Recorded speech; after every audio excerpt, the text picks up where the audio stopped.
Hopefully, the issues that we're having, the technical issues on Newstoter, has kind of gone by the wayside, and we can go back putting out the content and everything. But it's been a slow day in terms of putting things out because for a large part of the day we could not actually access the website and stay on it long enough. So hopefully those issues are all straightened out, guys, and we can go ahead and put the content out that we like. It's been a busy news cycle, even on the weekend as well, too. So big shout out to all you guys, and I definitely want to hear what people got to say about the Deion situation, because you know what, Deion, he is a polarizing figure. People either they love him or they hate him. A lot of folks caught flack. They got upset with Deion when he left Jackson State. A lot of people supported the move, felt that, hey, you know, you've done all you can do at Jackson State, the HBCU, so it was nothing personal. It's always business. So, you know, for those that couldn't understand that, Deion is making the most of his situation right now. I know it's early in the college football season, but he is turning heads. He is doing big things as well, too. Shout out to his son, too, Shador Sanders, who's been lighting it up on the field. Shador may have put himself in the Heisman race as well, too. So shout out to him and Travis Hunter, who made major news last year as the #1 football recruit in America. And he spurned FSU to actually go to Jackson State, which was at that time has never been done before. You've never had a major, the #1 recruit in the country, turn down a major powerhouse. He turned down Florida State and decided to play football for Jackson State. So, you know, and even though he followed Deion, him and Shador Sanders to Colorado, where he's at now, at the time, like I said, that was major news. You know, you've never had a recruit at the level of Travis Hunter turn down a major football powerhouse like Florida State, and then say, you know what, I'm going to play with this HBCU university. So, you know, Deion is he's doing a lot of things. He's bringing attention.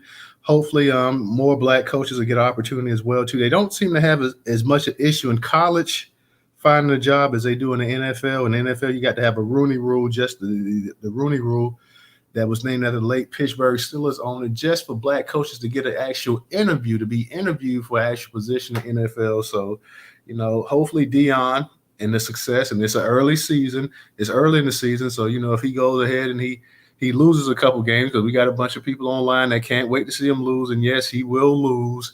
That's just part of the game. That's the way it is. But, you know, hopefully the team won 1 game last year. He's already doubled that. He's already won 2 games. So, you know, he's already won more games this year than the team won all of last year. So I have to give him a shout out. He has his own way of doing things. He went in and completely turned the roster around, pretty much kicked everybody up out of there that was on that team the year before. Say, hey, you know what?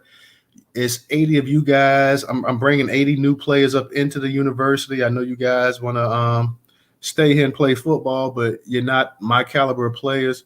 Never been done before in and of course it's a transfer portal era. Never been done before. We completely overhaul a roster in 1 year, not bringing a few players, brought in close to 80 some odd players, completely flipped the roster, doing it his way. And you know, so far they're 2-0. So shout out to them.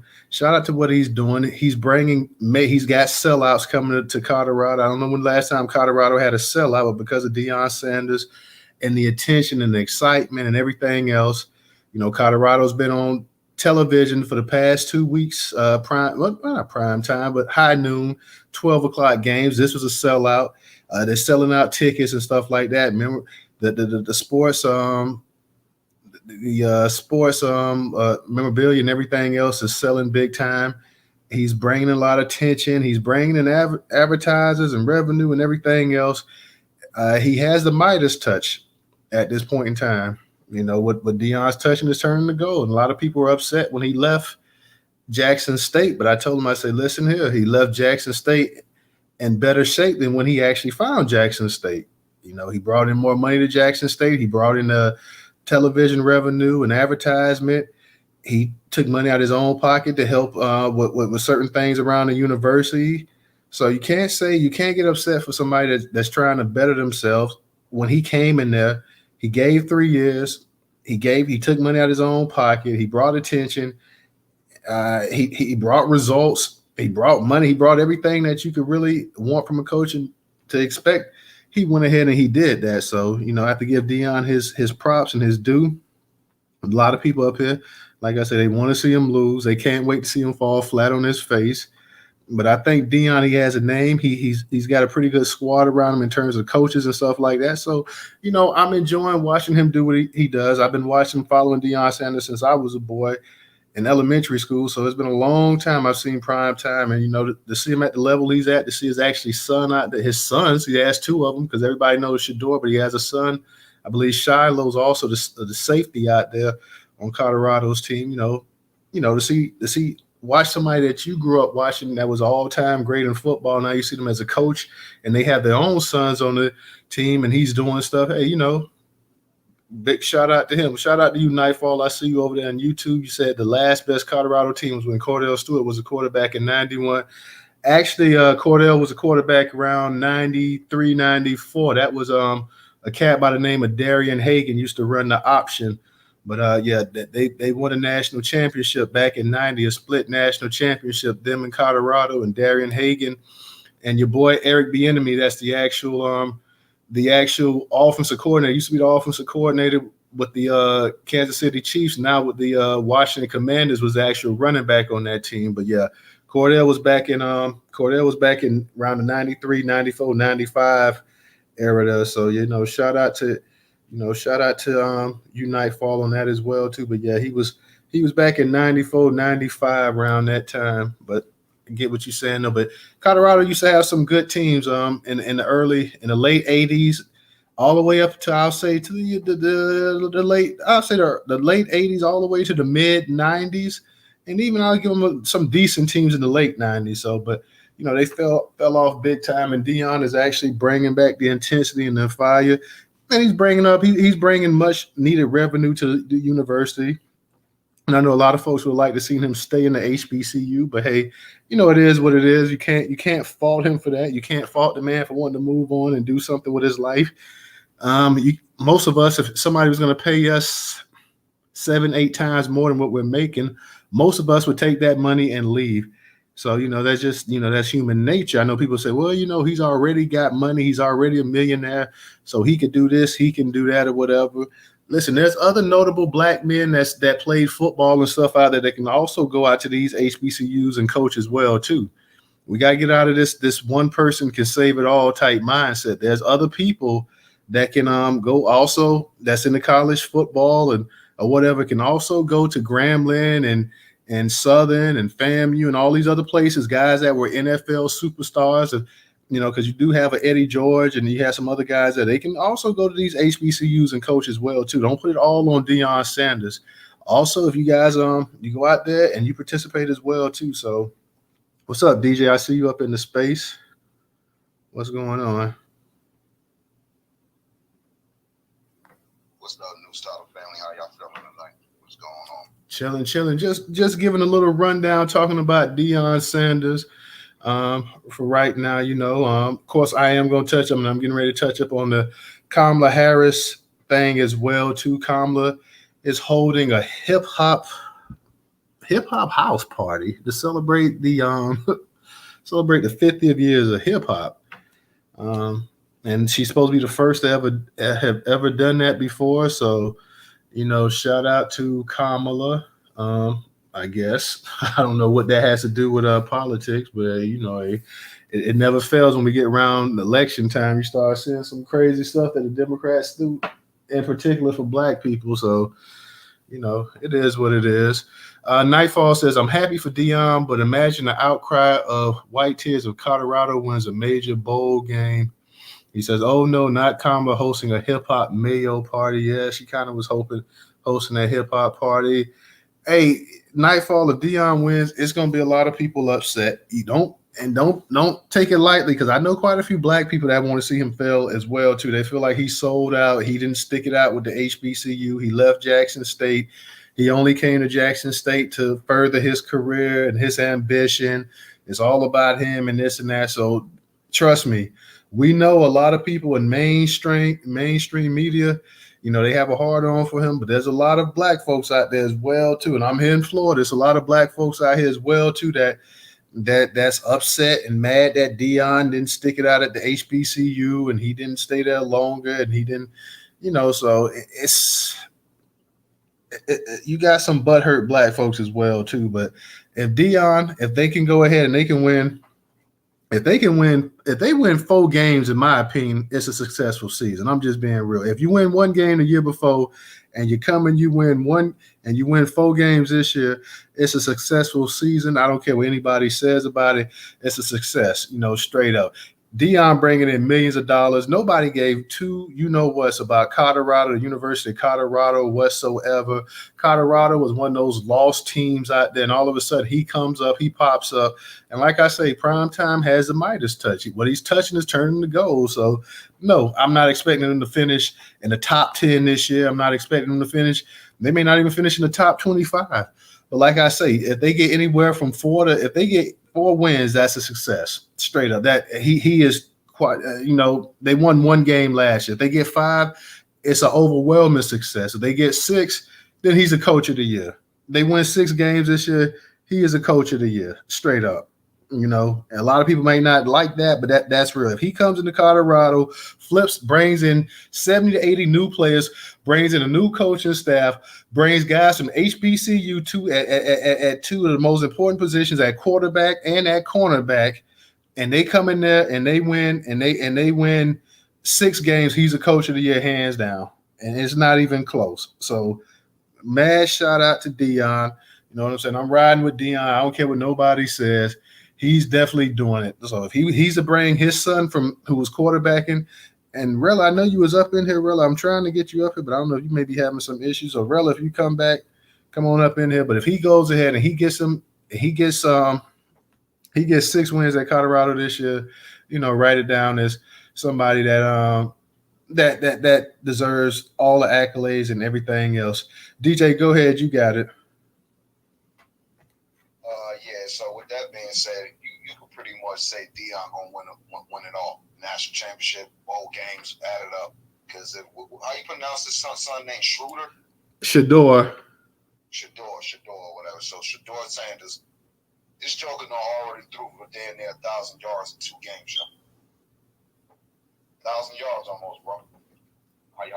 Who topping that right now in the first 2 weeks of college football? Yeah, nobody at this point in time. I will say this: after that, he got Colorado. They got Colorado State, their rival this week. Then after that, they got Oregon and USC in back-to-back games. That's going to be a tough slate. But like I said, nobody expected anything from Colorado anyway. So if they win 4 games, it's a success. Deion as a success. If he wins 5 or 6 games, then you got to look at him realistically as a coach of the year. Now he can continue to build his team up, and then what you're saying, I think down the road, some of that stuff we talk about major bowl games and this and that and stuff like that, that's a realistic possibility. I wouldn't say, I don't think that, him getting to a championship level in this first year, that nobody expects that. Like nobody, that's not realistic. But if he wins 4 games, it's an overwhelming success in my eyes, me personally. And if he wins 6 games, he's a coach of the year. I don't care if you have another coach that go undefeated and this and that and win a national championship. Deion snagged 6 wins this year. He's a coach of the year.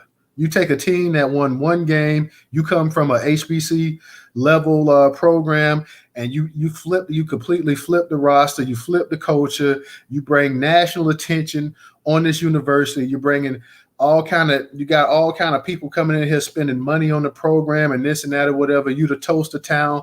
You got those that want to see you succeed as much as those that want to see you fail. Then yeah, Deion Sanders overwhelmingly is the actual coach of the year, hands down. Like nobody could take that from him to me personally. If he does that, and like I said, and he's only got to win. If he wins 4 more games, he's the coach of the year this year.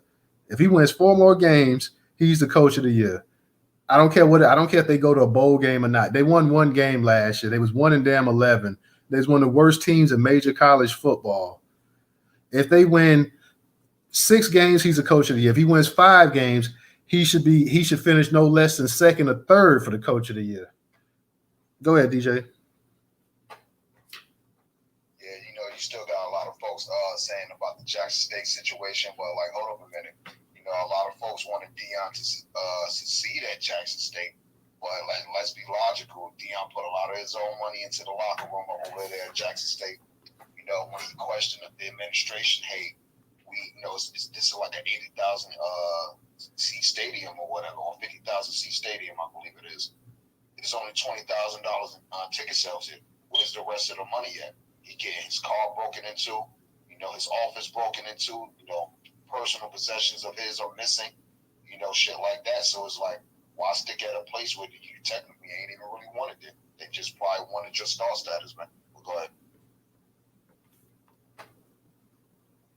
No, you bring up an interesting point as well too. He went through some things there, and I think some of the he didn't. I'll say this: he didn't air out a lot of the personal issues he had with the administration and put it in the front for everybody to see. But I believe from what they were saying, it was some promises that was supposed to be upheld by the university, and it didn't. From my understanding, there was some promises that was supposed to be done, and it was never done. Business that was agreed upon, and it wasn't followed through, and he did what he considered was the best thing. Let's not forget when we've held spaces on the Jackson water crisis down there in Mississippi. His players he was also in Jackson. He also lived in that. You had players and stuff taking baths and pools and stuff like that as well too. So they were impacted by a lot of that stuff that actually went down as well too.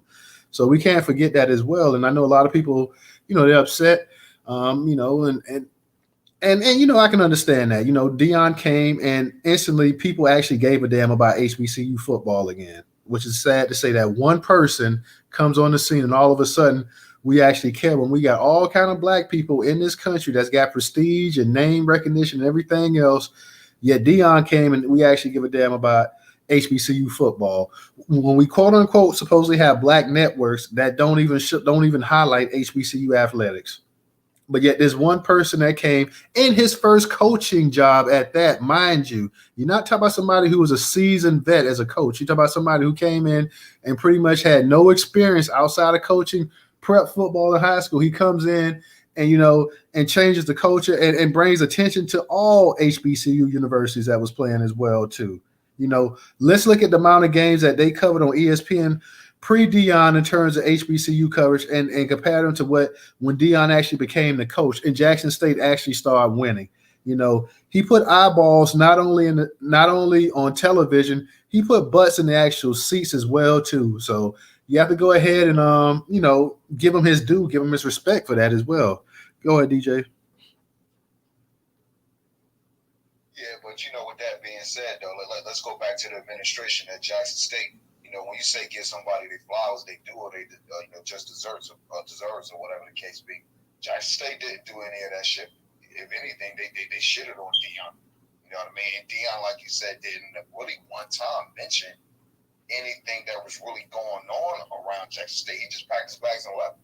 And then they, whatever accusations and allegedlies and pointing finger came out later and shit. So it's like, why is people still having a gripe with Deion when they ain't even taking the time out to know what was really going on and shit? So you shouldn't have a gripe with a man who wants to do better for himself. But sometimes that's the typical black American mentality, aka the belly effect. You're gonna drop it down on these knackers, you know what I mean? Go ahead.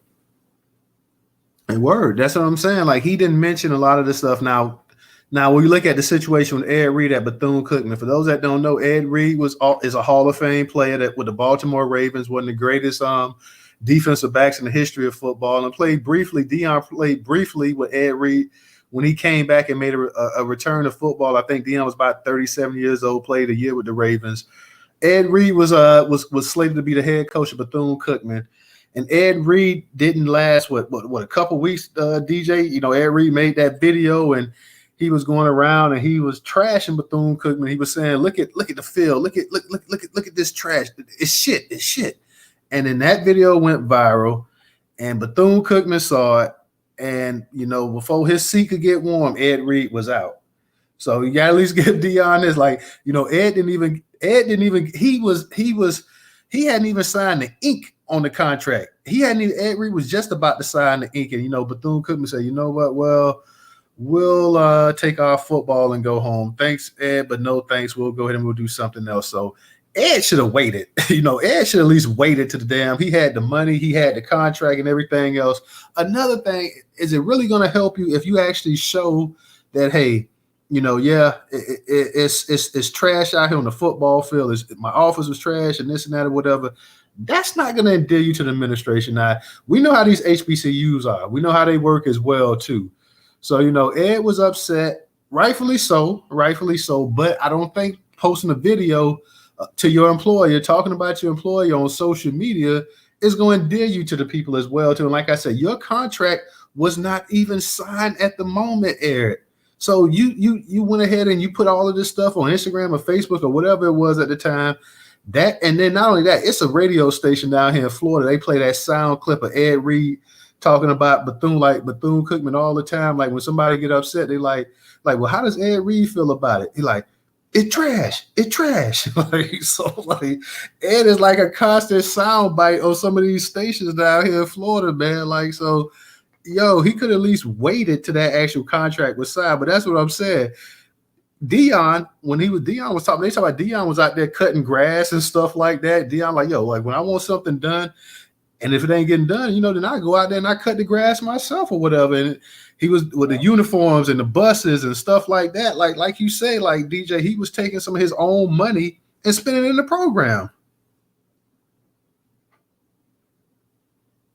Thanks on that one, man. And I don't blame Ed Reed for what he did either. Honestly, I feel like that stuff like that is needed or warranted to actually not even so much like, I don't want to say like point the finger or whatever the case be, but like this stuff should have been addressed. Same thing when we go over to Howard, like the kids living in asbestos dorms, fucking roaches and rats and shit.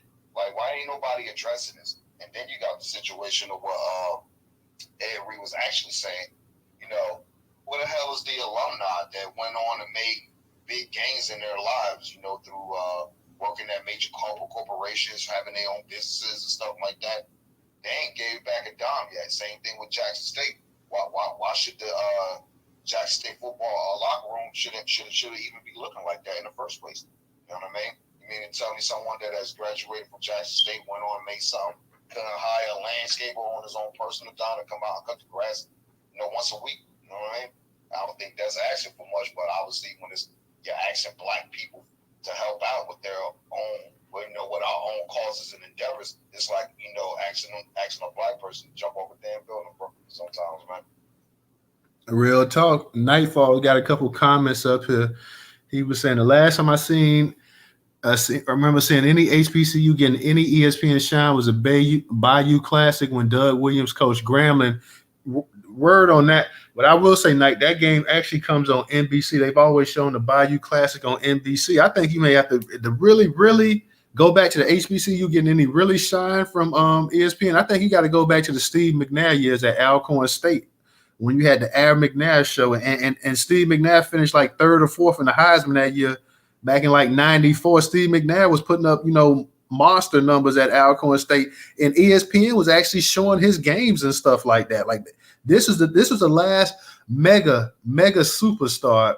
If you want to be honest, this was the last mega superstar that you had in HBCU football with Aaron McNair, who's dead now, but was a great quarterback with the Tennessee Titans as well too. But this was the last superstar that you had where a player was actually highlighted by the major networks and stuff like that, and they showcased his games and stuff. So that's really the last until Deion came on the scene.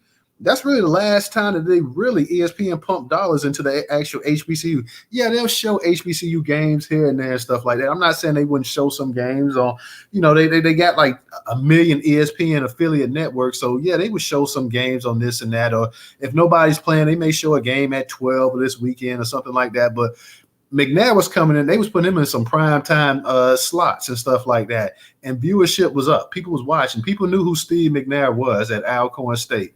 Really, that's the last time they really paid any attention to an actual HBCU play. And that's the last time you had an HBCU quarterback that I could think of that was a first-round pick as well, too. You may have had some guys that was drafted, but he's the last HBCU quarterback back in the 95 draft to actually be picked in the first round and be actually considered a franchise-type quarterback coming into the NFL as well, too. So shout out to the legendary Steve McNair, rest in peace. But yeah, they're not really doing that. Nightfall also says, do you think Alabama would ask Nick Saban or Michigan would ask Jim Harbaugh to clean up the fields? Hell no, they wouldn't ask them to clean up the fields because they already know those fields are going to be spotless. You know what I'm saying? No, you check out those football fields at these major universities. They're spotless. Not only do they have football fields, they have indoor practice facilities as well, too. So if it's lightning outside, you guys can't play outside. And you know what? We done spent $30 million. Florida State done spent $30 million on a damn practice indoor facility here in Tallahassee. You know, $30 million. It's like we can't play college football. Like you have to have the bells and whistles now, they say, to play major college football. You look at these player lounges and stuff. It's video game out. It's game rooms. It's everything that you can think of. It's all the bells and the whistles and stuff like that that goes along with this stuff here. You know, so that's what you're competing for. Like a lot of people say, well, why don't the black kids go to the why don't these black players, you know, the cream of the crop actually go to the HBCUs, which Travis Hunter actually did. Well, I think you have a better shot of that now that we're in an era called the NIL, where these actually players they can get paid off their name, image, and likeness. That's what NIL stands for, name, image, and likeness. And that's how Deion was able to sway Travis Hunter, let's be for real, to come to Jackson State. You know, Florida State had him at the last minute in their pocket, so they thought, until actual national signing day, and then the next thing you know, he was signing with Jackson State. So Deion had the connections. He was able to get a business, I'm sure, to come in and sponsor and kick back some major dollars to get Travis Hunter to come in there. Most of those teams don't have the access to it. They play, when you look at their stadiums, you're talking about a stadium that may do 15, 20,000 as compared to a stadium that may do 75, 80,000. You talk about teams that's on national TV, that's in conferences where they're splitting up each team. The ACC, take for instance, where FSU and Clemson are in. You know, these conferences, and they're getting lowball offers compared to these other conferences. You talk about teams that's getting $30 million a piece, you know, to play in these football conferences. That they, from the TV money they're splitting up. You got 15 teams in the conference, and each getting $30 million. Well, if you were in the Big Ten with the Michigans, Ohio States, I think you're getting something like $55, $60 million per team. And that's just the actual conference money. We're not talking about what you're getting in terms of your memorabilia. We're not talking about what you're getting in terms of the actual at the gate and everything else off of your home sales, what you're getting for all this other stuff. So, you know, college football is a huge, big business, and these HBCUs can't compete with these mega metropolis schools, these blue blood schools. So it's hard, even though, you know, a lot of your top athletes are black athletes and stuff like that. But these kids, for one, when they go to these universities, they want to be able to be seen on TV. They want to play in the big games. They want to play on games that's going to appear on ESPN, ABC, NBC, CBS. They want to play against the cream of the crop, and they consider the cream of the crop to be the teams, the Alabamas, the Georgias, the Ohio States of the world. They also now, with this NIL, because before you couldn't make any money, you had guys getting suspended for half of the year for taking their jersey and getting $400-$500 for signing an autograph for it. Well, now you're seeing some of these college athletes on these Dr. Pepper commercials. You're seeing some of these college athletes on some of these Burger King commercials. The quarterback at USC, Caleb Williams. Caleb Williams is on the he's on all kind of commercials. He's on the Dr. Pepper commercial that they got. He's on the Burger King commercial. Let's forget 20 years ago, you're not seeing that. 5 years ago, that was impossible to see. Well, now you can do it. So now when these kids come out of high school, the main thing, a lot of them want to know, well, hey, yeah, I want to go to a place where, you know, I could be seen at and this and that. I want to go to a place where that's going to help me get drafted because I got aspirations of playing in the NFL. But I also want to go to a place that, hey, you know what? I want 6-7 figures. You know, I want some money on my name, image, and likeness, something that some of the greatest players never got a chance. Now these guys can. Take, for instance, Deion's son, Shedeur Sanders. They're saying that Shedeur Sanders will probably make more money off his name, image, and likeness than any other player in college, even the reigning Heisman Trophy winner, Caleb Williams, who is considered to be the number one overall prospect in the NFL if he comes out this year from USC. Let me say that again. Shedeur Sanders, who just came from the HBCU, is said to go make more money off his name, image, and likeness than even the eventual number one pick in the NFL draft, Caleb Williams at USC, who won the Heisman last year, and who a lot of people think will, if not win the Heisman this year, will finish in the top 2 or 3. So that goes to show you how much big business college football is and how much things have changed. It also goes to show for Shedeur Sanders, who is a great player in his own right, what having the right name and the right marketing behind you can do. Having primetime Neon Deion as your daddy is one of the greatest marketing tools that you can have, and he has that. So that is a big bonus for him. Take another instance. You got Peyton Manning, Archie Manning, Eli Manning. They got a grandson and a nephew in college by the name of Arch Manning at the University of Tennessee. Ain't never took a college snap a day in his life, and he's already making millions of dollars off his name, image, and likeness because he was a number one quarterback coming out of high school, and also because he is a Manning. And because he is a Manning, he is already considered, even though he has never taken a college snap, because he has a name that his grandfather was a first-round pick, and both his uncles were first-round picks and Super Bowl winners. Peyton's in the Hall of Famer, going to be in the Hall of Fame. Eli's going to probably be in the Hall of Fame. He is a Manning, and he has a second value in terms of having the highest name, image, likeness, NIL worth than any other player, even though this kid has never taken a college football snap, but he is a Manning. He plays quarterback, and you know how things are. So that goes to show how things are set up as well, too. Go ahead, DJ. You got it. Yeah, go Giants. You already know we're playing the Cowboys right now on NBC, so let's do it.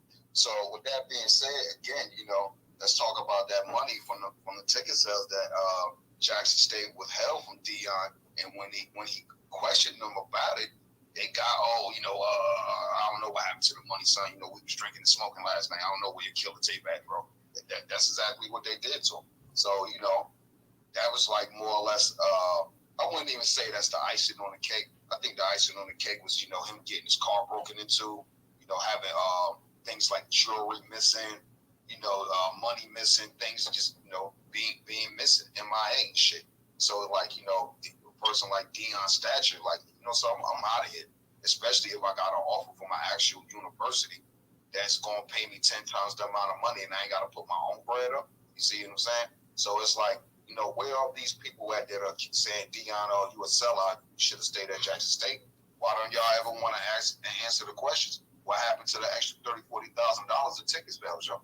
So when you say, hey, look, these other state stadiums or college universities, these WPIs, they're selling out their stadiums, to get the primetime games, all that.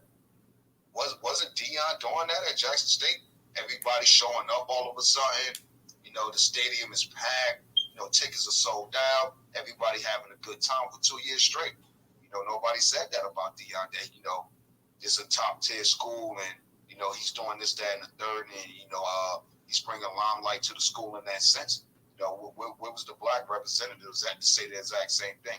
But get mad because he jumped ship for whatever reason, and now he at the white school and he won it. So it's like obviously Jackson State ain't that mad because they was really kicking his back in when he left anyway. So it's like fuck J State. You know what I'm saying? Word up, go Colorado, nigga. You know what I'm saying? Well, people forget about when you're talking about football too. Football is made by TV. TV is what really is the driving factor behind football. Like you said, the ticket sales at these stadiums and stuff like that, that's one thing. But Deion brought eyeballs to the actual TV screen. Yeah, you can get 30, 40,000 people. And at some of these stadiums, they play like in the Orange Bowl. You had the Orange Blossom Classic down there at the what's the name of that stadium? Whatever stadium in Miami. Where they I can't think of the stadium. But they had that. The thing is that it's the actual television contracts that make it. Deion was able to bring people into watching on TV that, you can get 60,000 people in the stadium, but it's something else to get 3-4 million people watching the actual game on the actual TV screen. And that's what he was able to do. He was able to bring that in. And like you say, there was promises and stuff like that. And he didn't put it out there. To his credit, he didn't put it out there. He didn't blast them or whatever. Now, stuff started getting leaked. And I don't know who was leaking what or whatever, but he didn't go out there and say, what, they owe me money. He didn't do that. He just went ahead and he moved on with his actual with his business or whatever. But yeah, he brought a lot of people. He brought a lot of people to the. It's the Hard Rock Cafe. It used to be the Orange Bowl. Nightfall used to play in, but it's the Hard Rock Cafe because they demolished the Orange Bowl down there in Miami years ago. I don't know why they would do that, but nonetheless they did it. But the Hard Rock Cafe, where the Miami Dolphins play football at, is where that Orange Blossom Classic, which was kind of empty this year because he was not there. I was watching that game on TV. That game was pretty empty. FAMU they roughed Jackson State up a little bit. Last year, Jackson State roughed them up like 59-3. But because Deion wasn't there, you didn't have the amount of people. Mainly the people that was in the stadium was FAMU fans. You didn't have the Jackson State fans traveling to the game this year. So like I said, the impact that in terms of putting people in the seats and the actual eyeballs, because more people watched that game last year as well too, than I'm sure watched it this year as well too. So the TV contract money is what makes college football really go and take off as well too. Aunt La, what's up? I see you up here. How you doing tonight? How y'all doing? Peace, Black Power, and reparations. I do want to say, yeah, he a sellout. I say he a sellout. I think he a sellout. I know he a sellout. And I feel like them owing him money, like, I just feel like, he doing all this for a white school. Like, would you want us to be happy that you getting the white people money? Like, shut the fuck up. They don't need no more money. Like, it's just, and I'm not saying he shouldn't, okay, I'm a pre-reference this by saying I don't know nothing about football. So with that being said, I just know the dudes' butts look nice. And, I like the bodies and I like them thick, but I don't really be the sport on. I'm not even going to lie. But as far as the money is concerned, white people don't care nothing about Deion Sanders.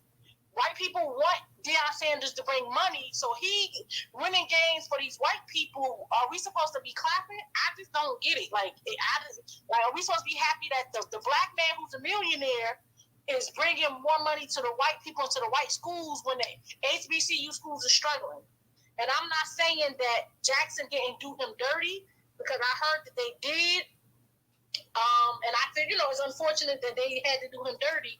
And he did bring a lot of attention and a lot of whatever, but he was acting like he was God and, I'm going to do this, I'm going to do this. And then as soon as the white ice is colder, he go and get, like, I don't, you know what I mean?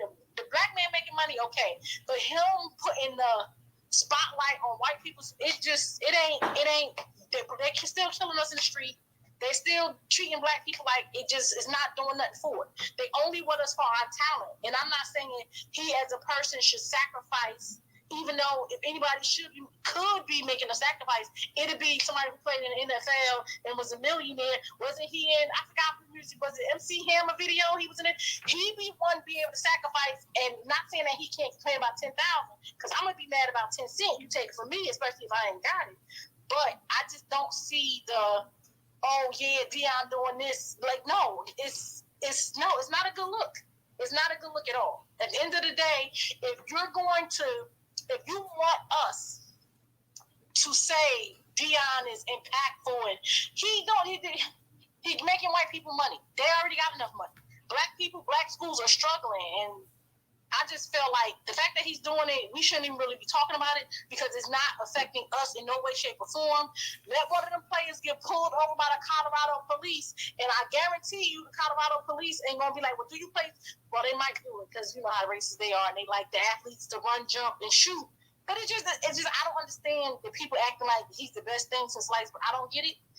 It's sellout to me, and if you're not doing nothing to help your people, you're not doing nothing, period. Your people in this situation that we're in, where we as a people are struggling. So you as a one person making these white people money, I don't understand the celebratory congratulations or none of that. Because you winning schools, you're winning games for a white school.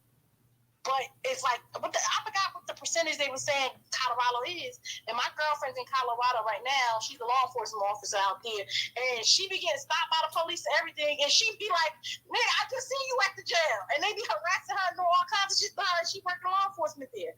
So again, I don't understand why we thinking it's impactful for a black person to play sports for a white school.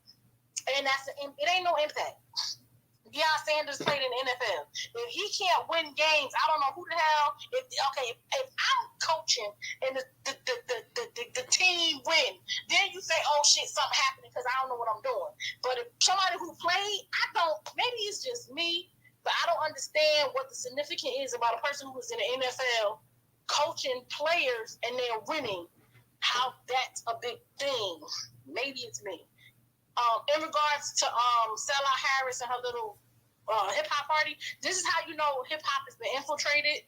Hip hop is no longer ours, and we really gotta. I don't know how we gotta take that back, but we gotta take it back by any means necessary, because it was a point in time when the White House literally had the FBI. They have, congressional meetings about the lyrics and hip hop, and they putting labels on there. So you already know that it's not real hip hop. This the sellout hip hop that they want to accept, because now they are accepting quote unquote hip hop. It's not our culture. It's the fact that they've successfully infiltrated it, and they have successfully making money off of it. So that's why they're celebrating. They're celebrating their win. They're celebrating their money, because they own all of the everything. And I was watching this. There was a documentary on Tubi with Adam Levine and Dr. Dre and how that thing. And I was like, yeah, wasn't we talking about how Adam Levine is a culture vulture and all the other shit? And remember, I said it before. Y'all heard it here first. I do believe Dr. Dre is an FBI plant. I do believe the FBI, just like they was on Irv Gotti, and when you were a target of the government, black people, the FBI has infiltrated every black organization. They have infiltrated Malcolm X camp. They have infiltrated Dr. King, the Panthers, Fred Hampton. And if you think that they haven't sent somebody to infiltrate hip hop, you'll be a fool.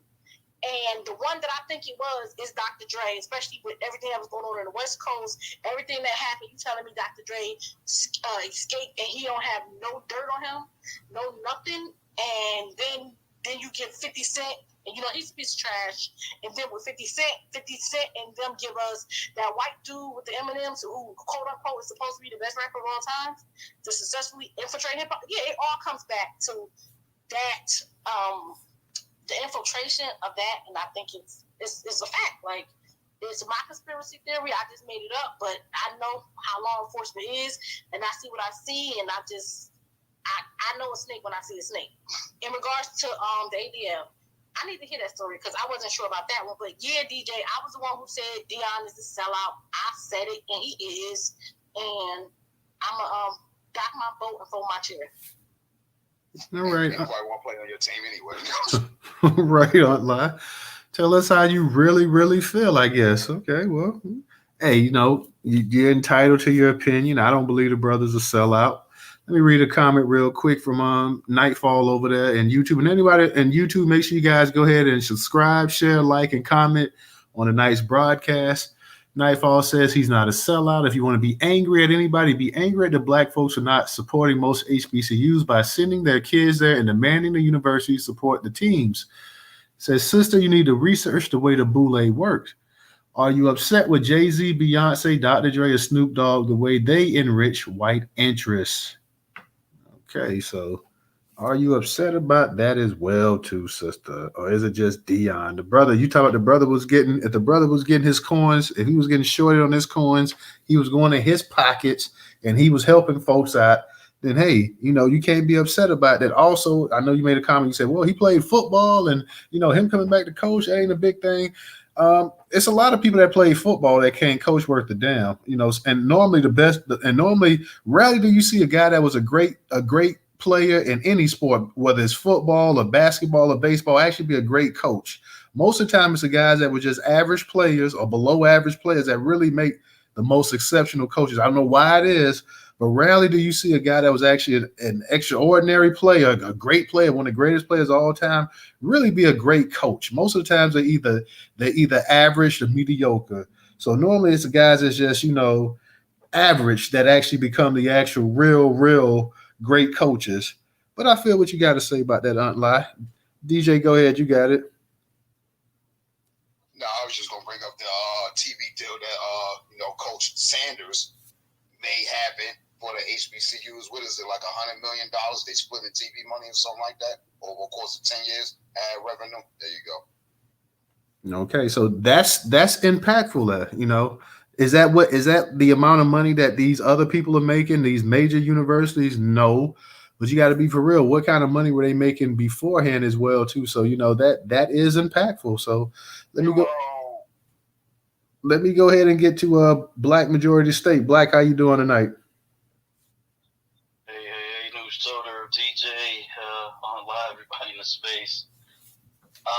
Yeah, so I just came up to speak on Deion Sanders. And I'm going to just take it from the only angle that really matters. He's a father, he's a husband, and he's an entrepreneur on top of all of his other skills in this football world. And this is his business.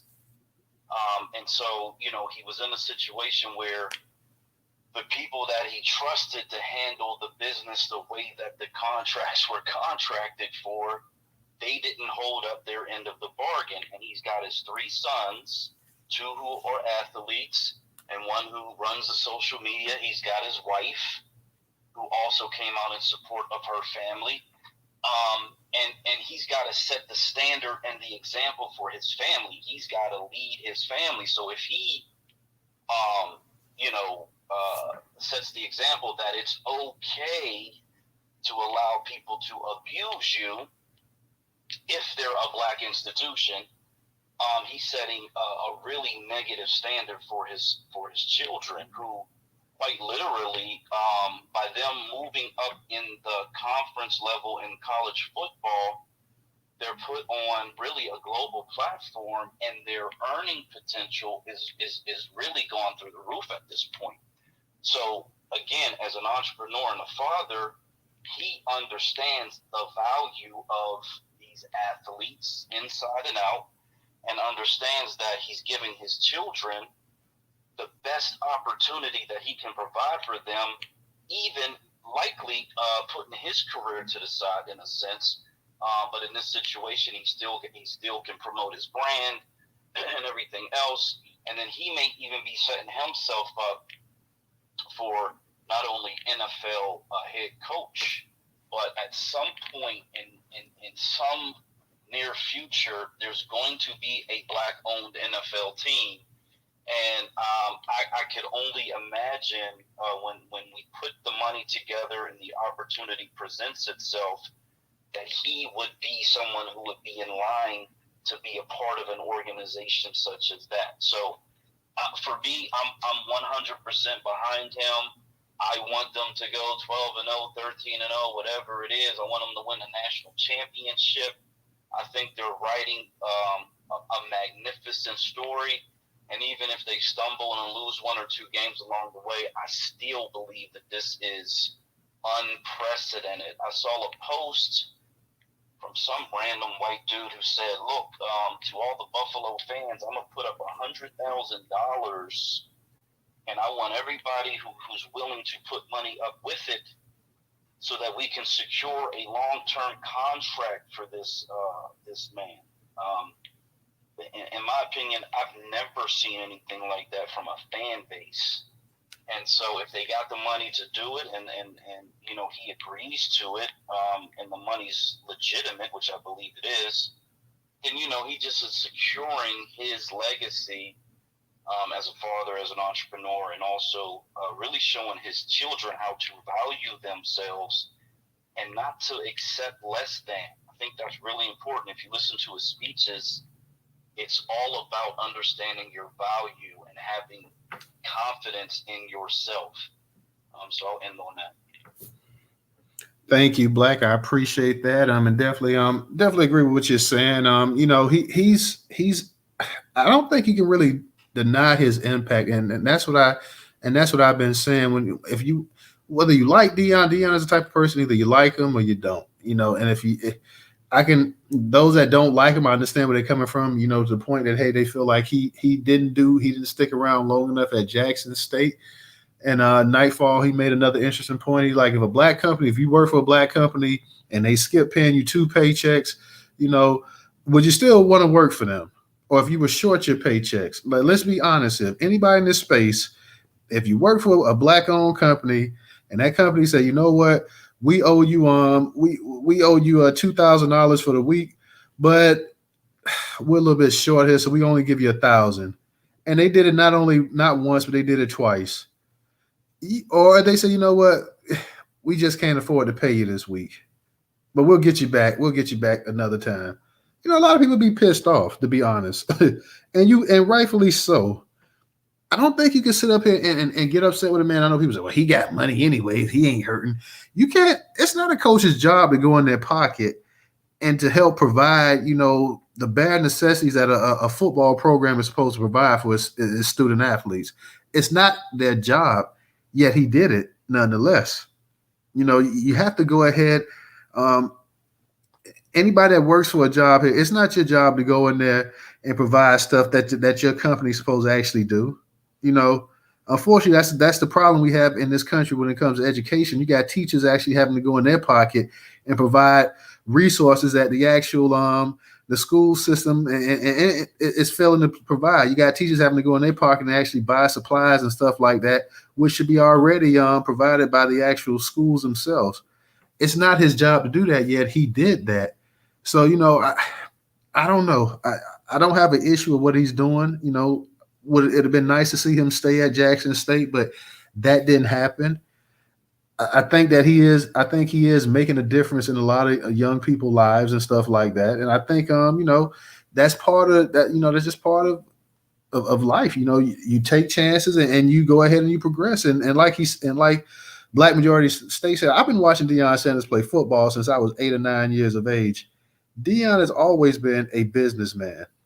He's an athlete, but he's also a businessman. You talk about one of the greatest self-promoters in the history of sports. Okay. This man played cornerback, a position that was not one of the most watched positions in the NFL. And he glamorized it to the point that now, 30 some odd years later after he played, there are a bunch of wannabe Deions out there, from the way they have the equipment on, to the way they stand, to the way they talk, to their stance, to everything else. This man took a position that you rarely even paid attention to on the field, and he made it one of the greatest, most coveted spots in all of football. You know, he did that. He talked the talk, but he walked the walk as well too. And he marketed himself, and he was always a marketer. The only other marketer I think that was greater than him in sports would be Muhammad Ali. That's it. That's the only person I would put over him in terms of being able to market themselves. Only Ali, I think, is a greater marketer than Deion Sanders.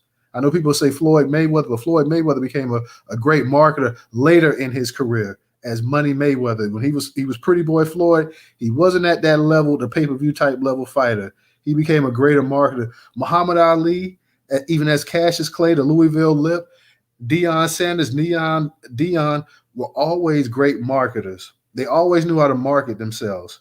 But to market yourself, you got to be able to back it up. And he's backing it up right now. And trust me, there are a lot of people that want to see him fail.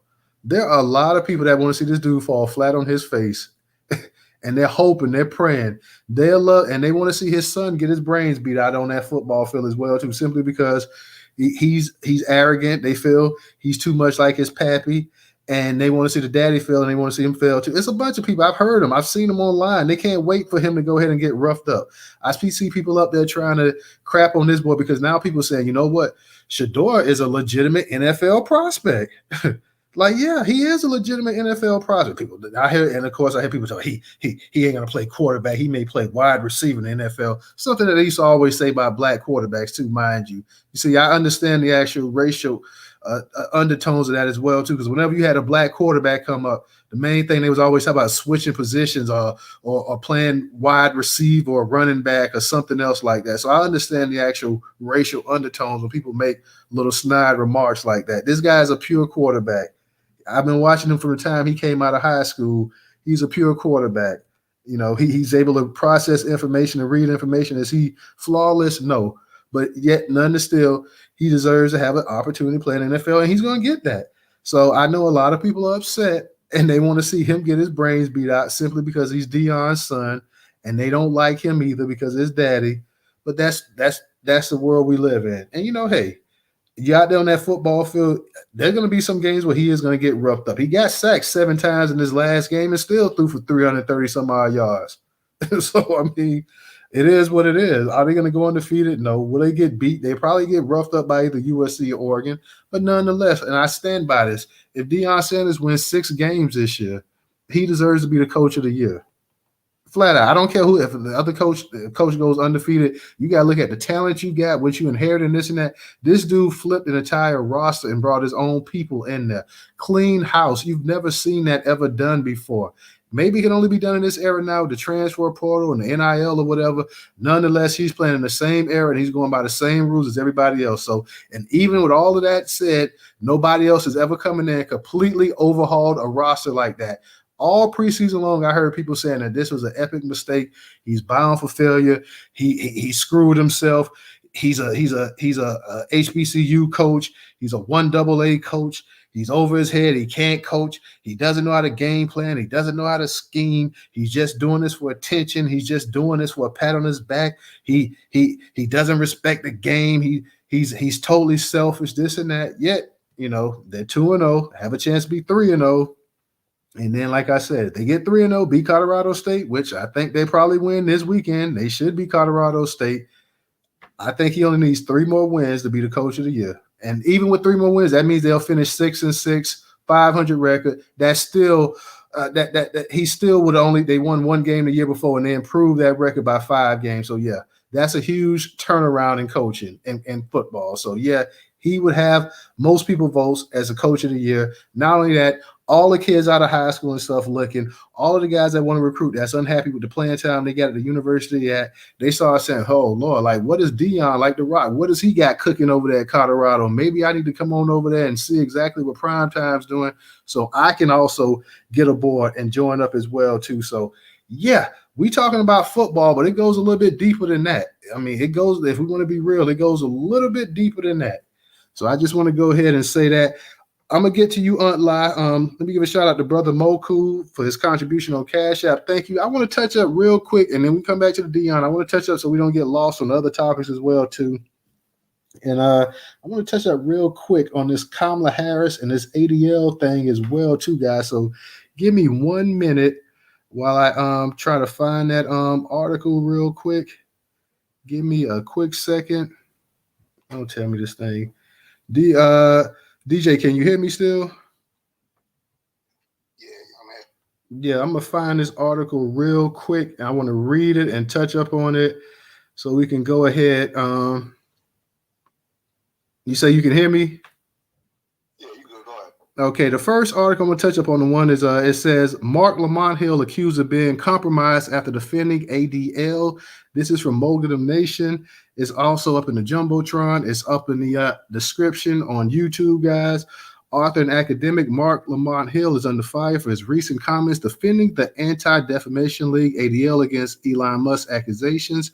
Hill's remarks have led to criticism and accusations of him being compromised. The ADL is a nonprofit organization that works to combat hate speech and anti-Semitism. Musk, a billionaire behind the Twitter X social platform, claimed on social media that the ADL's ads were responsible for a significant drop in the platform's ad revenue. Furthermore, he alleged that the ADL was falsely accusing him and the platform of being anti-Semitic. The ADL has previously alleged anti-Semitism has become widespread on Twitter X since Musk's takeover. In May, it released a report after monitoring 65 previously banned accounts that had been reinstated and finding more than 5,000 examples from February 2023 of anti-Semitism posted by over 2,000 accounts that were reinstated.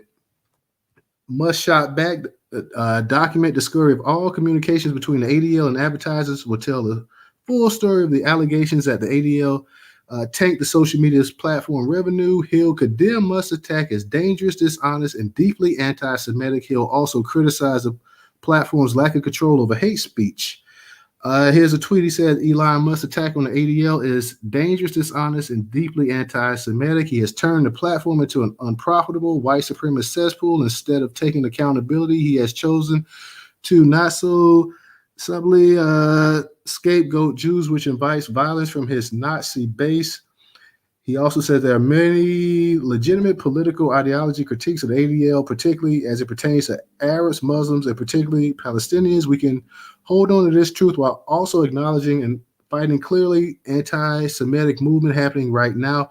But many social media users condemn him for supporting the ADL, which they view as anti-black, racist media manipulating narrative spinning. Some question Hill's allegiance to the ADL, given that the organization had previously labeled him as an anti-Semite and contributed to the end of his contract with CNN in 2018. BET News host Hill is currently a presidential professor for urban education at City University in New York.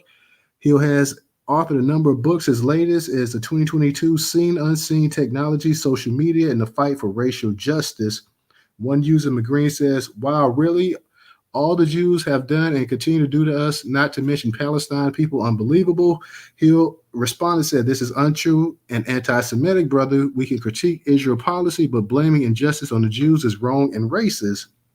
CNN fired contributor Hill for criticizing Israel and was accused of anti-Semitism after he called for the free Palestine from the river to the sea when he delivered a speech at the United Nations in 2018, accusing Israel of state violence and ethnic cleansing and called for a one-state solution. Okay, Q Anthony Ali says, the ADL got you fired from CNN gig, man. You don't have to be a nuance monger on their behalf. Glenn Greenwald said, I defended Mark at the time and attacked the ADL for weaponizing anti-Semitism to render criticism of Israel off limits. It's absolutely wild to now watch Mark, of all people, take the lead in defending ADL and calling his critics anti-Semites. Seeming to understand that his current stance may seem contradictory to his words in 2018, Hill clarified his position by explaining that he does not view his defense of the ADL as supporting them directly, but as speaking out against Musk's actions. He argued that Musk promotes white nationalism, hate that endangers society, emphasizing the importance of moral consistency. Okay. Joe Biden, a user Joe Biden hates black people, said, wow, after you were maligned as an anti-Semite for telling the truth about Palestine, I'm surprised you do the same to someone else for telling the truth about the ADL, given its history. For his part, Musk simply respond to Hill by posting bizarre. Okay. He says, I see it as speaking out against Musk, who consistently foments white nationalist hate that threatens us all. We have to have moral consistency, but it's also politically and strategically wise to fight Nazis, Hill wrote. All right. So that's pretty much most of what Mark had to say. So yeah, a lot of people going in on Mark for feeling that, he's pretty much up here taking the side of the ADL, and not exactly. People look at the ADL's history as well too. So let me also get to this other thing as well about. I want to get to this other article real quick, guys, about Kamala Harris and this whole house party thing as well too. So let me touch up on that article really quick, and then we can y'all. I'm more than free to go back to the actual topics that you guys want to speak about. This is from Black Enterprise. It says it's up in the Jumbotron. It's also in the description on YouTube. Kamala Harris is throwing a house party to celebrate hip-hop's 50th birthday. Kamala Harris is throwing a house party on September 9th to celebrate hip-hop's 50th birthday. It will mark the first time that a sitting vice president has ever hosted a celebration like this. According to The Hollywood Reporter, Harris' celebration will include 20 acts and 400 guests, which will reportedly include actors, cultural trailblazers, industry leaders, and musicians. The event is being put on by the Recording Academy's Black Music Collective and Live Nation Urban. Harris will speak at the event and is expected to highlight her administration's work towards celebrating the arts. Common, MC Lyte, Roxanne, Shantae, and Jeezy are some of the artists expected to perform at the vice president's house party. The Recording Academy's president and CEO, Harvey Mason Jr., released a statement detailing what the event means to him. The Recording Academy and the Black Music Collective have had a tremendous year paying tribute and honoring to the legacy of hip-hop in its milestone 50th year, taking celebration to our nation's capital alongside Vice President Harris is something truly special, and I look forward to a historic day, Mason said. The Recording Academy launched its Black Music Collective in 2020 out of a partnership it created with Color of Change. Color of Change recommended that the Academy create a Black Music Advisory Group, in addition to several other steps, and thus the Black Music Collective was born at the time the partnerships was announced. Alicia Butterfield Jones, the Recording Academy's Chief Diversity and Inclusion Officer, encapsulated the hope that it generated, releasing a statement to the Recording Academy. Music plays a profound role in shaping our culture, and Black music has been a cornerstone in the development of the world's dynamic soundscape, Jones said. The Recording Academy has entered a new chapter of transformative change, and we're honored to partner with Color Change as we work together to set new standards to elevate Black music creators to build a more diverse and equitable industry. The Black Music Collective event held in 2022 during the Grammys week honored John Legend, MC Light, DJ D Nice, as well as Black founded label LV Art, and which is responsible for Summer Walker, Six Lack, among other acts. In 2023, the collective honored Dr. Dre, Missy Misdemeanor Elliott, Lil Wayne, and Sylvia Rohn, of CEO of Epic Records. All righty, guys. I know we got some hands up, so shout out to everybody up in the space tonight. In the space, we're talking about the Deion Sanders impact, not only in college football, but also the financial aspect and everything else that Deion has brought to the actual college football world. We're talking about Kamala Harris and the house party that she's putting on, and we're talking about the ADL, which I tied into actually Marc Lamont Hill as well too. So shout out to everybody up in the space. For those up in the space, if you have not, make sure that you are already a Newstoter follower. If you're not following the host and co-host, please go ahead and follow the host and co-host. Also up in the Jumbotron, we have the YouTube channel up there as well too. Make sure you guys go ahead and you click that link while the actual space is going on, and go ahead and subscribe to the Newstoter YouTube channel as we try to build that up. For those that can support us on Cash App, $Newstoter, $Newstoter. Newstoter is the largest Black-owned, Black American news media curation platform today in America. Once again, Newstoter is the largest Black-owned, Black American news media curation platform today in America. $Newstoter, $Newstoter. For those that do not have Cash App, we have the Venmo and PayPal up in the Jumbotron. Also, visit newstoter.com daily to stay up to date on breaking news in Black America. That is newstoter.com. The site had been down for most of the day. I think we got everything straightened out and whatnot, so we're back up. So definitely visit newstoter.com to stay up to date. Let me go ahead. I see we got Original's hand up. Original, go ahead and unmute your mic.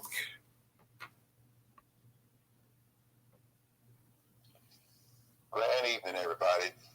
Peace, Black Power, and lineage-based reparations. What's up?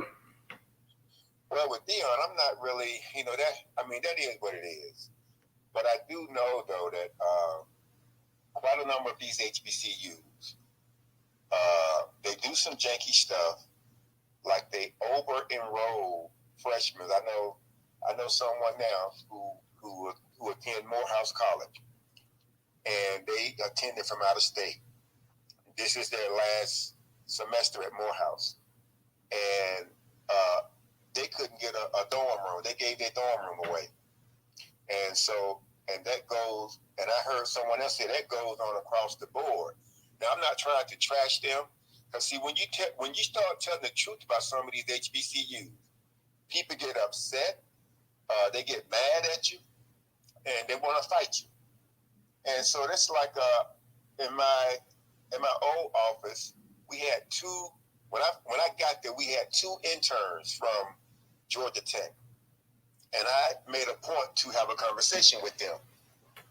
And they was telling one of them was a mechanical engineering major, and the other one was a industrial engineering major. And both of them told me that they wanted to go to Morehouse, but when they went to Morehouse and they saw what the cost was, and then they saw that they had to take their engineering courses at Georgia Tech. They said they decided to go to Georgia Tech. I said, I can't blame you for that. Because so we have to look at what's in the best interest of the person who has this encounter with this institution. Because both of them brothers they were smart as whip. Well, they are smart as whips. And they said that secondly, that Georgia Tech costs way less. I know Georgia Tech is a state school, so it has certain privileges, and so I'll say that it has certain privileges and whatever. But they had to cut that out because they said they was getting the same degree, and it was going to be a lot less money going to Georgia Tech versus going to Morehouse. And I said that on the radio here. Oh, this one fool, he got all pissed off. And y'all know me. I went and pulled up how much it costs to go to Georgia Tech and how much it costs to go to Morehouse. So they got mad at me too. So I say sometimes it's like what the individual has with that institution that they're dealing with. And so, but them two brothers, I'm proud of them. And what I did for them, I said, okay, you guys gonna walk? And let me know now. And I gave them each, although it wasn't a lot, but I gave them each $100 when they graduated. I said, I want y'all to know that we do care about you all and we like you. We don't want anything bad to happen to you. One of them said, they said, man, Mr. Original, they said, I thank you for that because I paid my car insurance. The other one said, man, I bought a bed for my new apartment. I said, good. I said, I just want y'all to know that we do care about you and we want the best for you. And they went on their way. And now, let's see. $2 Kamala. Y'all know what Johnny Taylor said about cheaper to keep us. It only costs you $2 to bring her home.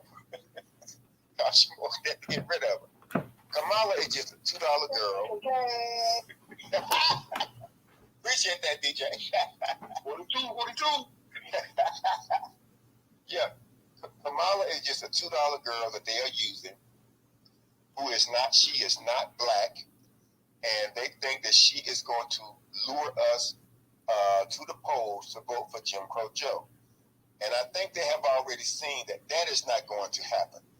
Because I've been hitting them up. I would send stuff out. I would repost stuff and I would tag Jim Crow Joe, $2 Kamala, and quite a number of others, letting them know we're not coming out to vote for you. They haven't started sending out these text messages yet. They're gonna get a very rude awakening when they start sending those out. But I think now that more of us are have awakened, and we're not going along with the lies any longer. If they can't come out, because let's not forget, Donald Trump gave the HBCUs it was multi-billion dollars that he gave. He set the HBCUs up basically for life. Jim Crow Joe came in, took the money, and gave it to other folks. Now he said he had black folks back, so I guess that means that he had our back by coming in, taking money that was given to black folks, and you're gonna go and give it to other folks. That makes no damn sense. So they know they're in trouble with black folks. Now I don't know what's going to happen, but I can tell you this: I won't be voting. Tell you that much. And good old little what do they call it? I can't even think of the name. Talk about Marc Lamont Hill.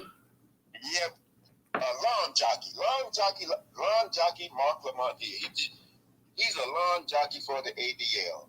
If I remember correctly, the people that had a lawn jockey out in front of their yard think that we own slaves. But you were right when you read that. He came out and see. Here's the issue. He came out and he spoke out against Israel, and he got fired from CNN. See, these people. See, he wants to get back on either. I guess it'll be MSNBC, or they got another news show where that Cuomo boy is on. And see, these people don't understand. See, I don't know if y'all remember, I'm kind of going out of context here just for a little bit. But you all remember when that Cuomo boy left CNN. And quickly, see, and y'all saw the conversation that he and Don Lemon would have with each other every night. You thought they was doing each other, the way they carried on with each other. But as soon as he got fired, he threw Don Lemon under the bus. Say what? They didn't do this, but Don Lemon, he threw Don under the bus. And that's how these people, and people like Marc Lamont Hill, they can never be trusted. I would never trust Marc Lamont Hill. I mean, he's out there. I mean, he went after Israel for the Palestinians, and there was something I reposted or I responded to somebody, it was about Israel and Palestine. I said, hell, both of them are anti-black racists because both of them hate black folks. The black folks that's over there, they are treated horribly by both of them. And so I've had some Palestinians to get upset with me. I said, oh no, that is not my concern. Y'all are treating black folks over there as if they're not human. So why in the hell would I take my energy and time and defend you? Y'all don't like us. They hate us. And because if you did, because there's some, if you type in black Palestinian subtle racism in Gaza, there may be other articles that come up, but yeah, those white Palestinians, they got an issue. Because see, that's one of the things when this black Muslim attacked me here. That's what somebody said something about the Palestinians. I started throwing stuff. No, they racist too. They ain't no good either. And they couldn't. I know they was glad when I stopped calling them to that station. But I was like, I was hitting them left and right. People, stop believing. Stop trying to attach other people's pain and suffering to ours. It doesn't belong there because when we do that, they get the attention and resources that they need, and we get nothing. So anytime you see somebody, because I tell people all the time, no other demographic in this country has suffered more than the descendants of the enslaved black folks in this country. No other demographic has suffered more. But I would get people say, well, the Jews haven't suffered more than we have. And as a matter of fact, all they have ever done is spied on us and reported back. And the organization like the NAACP, which is controlled by them, they use that spin guard. He gave up all the name, addresses, and phone numbers of the black folks to the FBI, law enforcement, or whoever. So these people have never been our friend, and they never will be. They've only used black people to push their agenda. Because as I said previously, in the 2010s, Jews were doing more blackface than any other group. And in the article, it stated that the reason that they was doing blackface was to take the target off of their back and put it on ours. Now, how in the hell is that going to be a friend to you? That's just insane. So, yeah, see, these people like Marc Lamont, they want us to listen to them. Same thing with Cornel West. To listen to them and let them so-called lead. No, I don't need that type of leadership or guidance because you're a fool. Because like I said, Cornell and Henry, back in the day, they were attacking the black scholars in the 90s. And y'all saw when Henry got caught with PBS trying to cover up for being Affleck because his family owned slaves, Henry didn't get fired. Now, the only people that don't get fired are agents. So that lets me know that's still there for me that Henry Gates is an agent.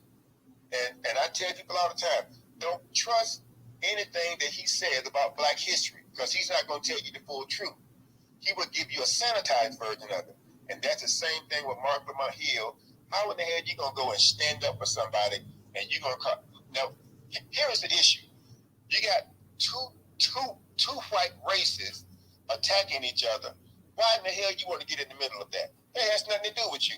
That's between those two anti-black races and not you. But you're going to put your black 2 cents in there because you trying to get some more butter business. Man, these people, any black person in their right mind would not follow these high-profile black people because they will lead you to slaughter. All they're doing is trying to lure you into whatever position these white racists want them to lure you into. That's it. And I'm gonna land with that. All right. Thank you, Original. Miss D, how you doing tonight? Go ahead and unmute your mic. I'm doing okay. Hey, news title. Because my mind is blown right now. Hey, Newstoter. Hey, what's up now? And the co-host. See, I'm way off topic because this guy, the original blood, he just said something that just blew my mind, and I'm like, I'm never gonna get to talk to this man again because I'm just in awe right now. But I'm address Deion. I think he did the right thing. He set the tone for his boys to not let anyone just walk all over them, regardless if they black. And I think the school, like I said in the comments, was is a poster board for what we do to each other. Some of us do to each other, and what the stigma says about how we try to lowball our own. That's my opinion of that. Because just because he was a football player and he got money does not mean that he is supposed to take less money, and especially if it was a contract. I think it was wrong, and anyone that's running around saying that he was wrong for doing that, I think is a hypocrite, because if you get on a job and they tell you you're getting paid such and such amount of money, and then when it comes down to it, you don't get the money, which has been happening in Houston a lot with the school teachers. They were told one thing about they was getting all that money, and then when it came down to it for them to pick their contract up, it was a totally different amount, and a bunch of them quit. Nobody's going to do that. Nobody's going to do that, and I don't understand why people expect him to do it. Just because he had money, that doesn't mean he's supposed to not be paid what was told to him. And the next thing I wanted to say, 2 months ago, I was working for this white guy. And I know a lot of y'all know who he is when I say the name. Stewart Titles. They were the only title company across the state for a long time. Do y'all know Stewart Titles? I don't think I've heard that name before, Miss D, offhand, and I can think of. Yeah, they were the only title company back in the day across the state. California, New York, they were the only people. Stewart Title, that's what they named. If you want to, you can read up on them. I just quit and walked off the job 2 months ago when I was working for him. Now, he has 3 Mexican immigrants working there. Then he got one black guy that's his driver. So the black guy, me and him would get together. He'll tell me stories and stories and stories. So one day we were talking, me, the black guy, and the Mexican guy. And the Mexican guy said, I don't know why he wanted me to paint the thing black that's sitting in the front yard. And I said, yeah, that's just crazy to me. And I asked the black guy, I said, why do he have that jockey sitting in the front yard? And then he gonna tell you to paint it black. I said, that don't even make sense. And then I hear the original blood guy say that when they have those in the front yard, that means that they owned slaves.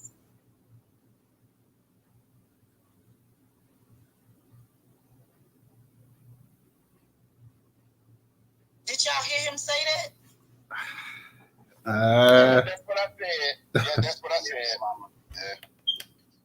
We waiting for you to get to the punchline. You know what I mean? Oh, for the joke.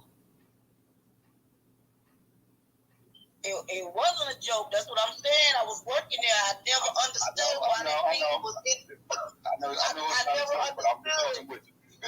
Yeah, because I never understood why that thing was there. And then the Mexican was like, and I don't even know why he told me, because the Mexican man speaking, he's like, I don't know why he told me to paint that black. I never got that. I'm blown away now. I just want to make sure I heard exactly what I heard. And if you could hit me on the back channel that I just followed you, I can find that information so I can send it to the black guy that's over there working for him. Because that's why I quit, because all he talked about was asking me have I ever been to a plantation in Florida, all that stuff. I said, look, I done had enough of this. And I walked off the job. Lord, okay. I'm sorry, y'all. I just couldn't believe what I heard. All right, Miss D, thank you, sister. Definitely, definitely keep your eyes on that. And original, I guess you said you want original to you just followed original, you said? Yes. Okay. Because I want to send it to the driver. Hey, Miss D, look up slave dolls. Slave dolls. Look that up. Okay, yeah, because they had a lot of black juju dolls in there and all that stuff. I was gonna take all of it, but I ended up just walking off one day and just never going back because I was gonna swipe all of them black ancient mama looking dolls out of that house. I really was, but I just said, you know, I done had enough of this, and I because I'm gonna kill this man in this house. I better leave here and save myself. Oh my God, the jockey. You said look up what now? Slave dolls. Slave dolls. Yeah. Okay. Thank y'all.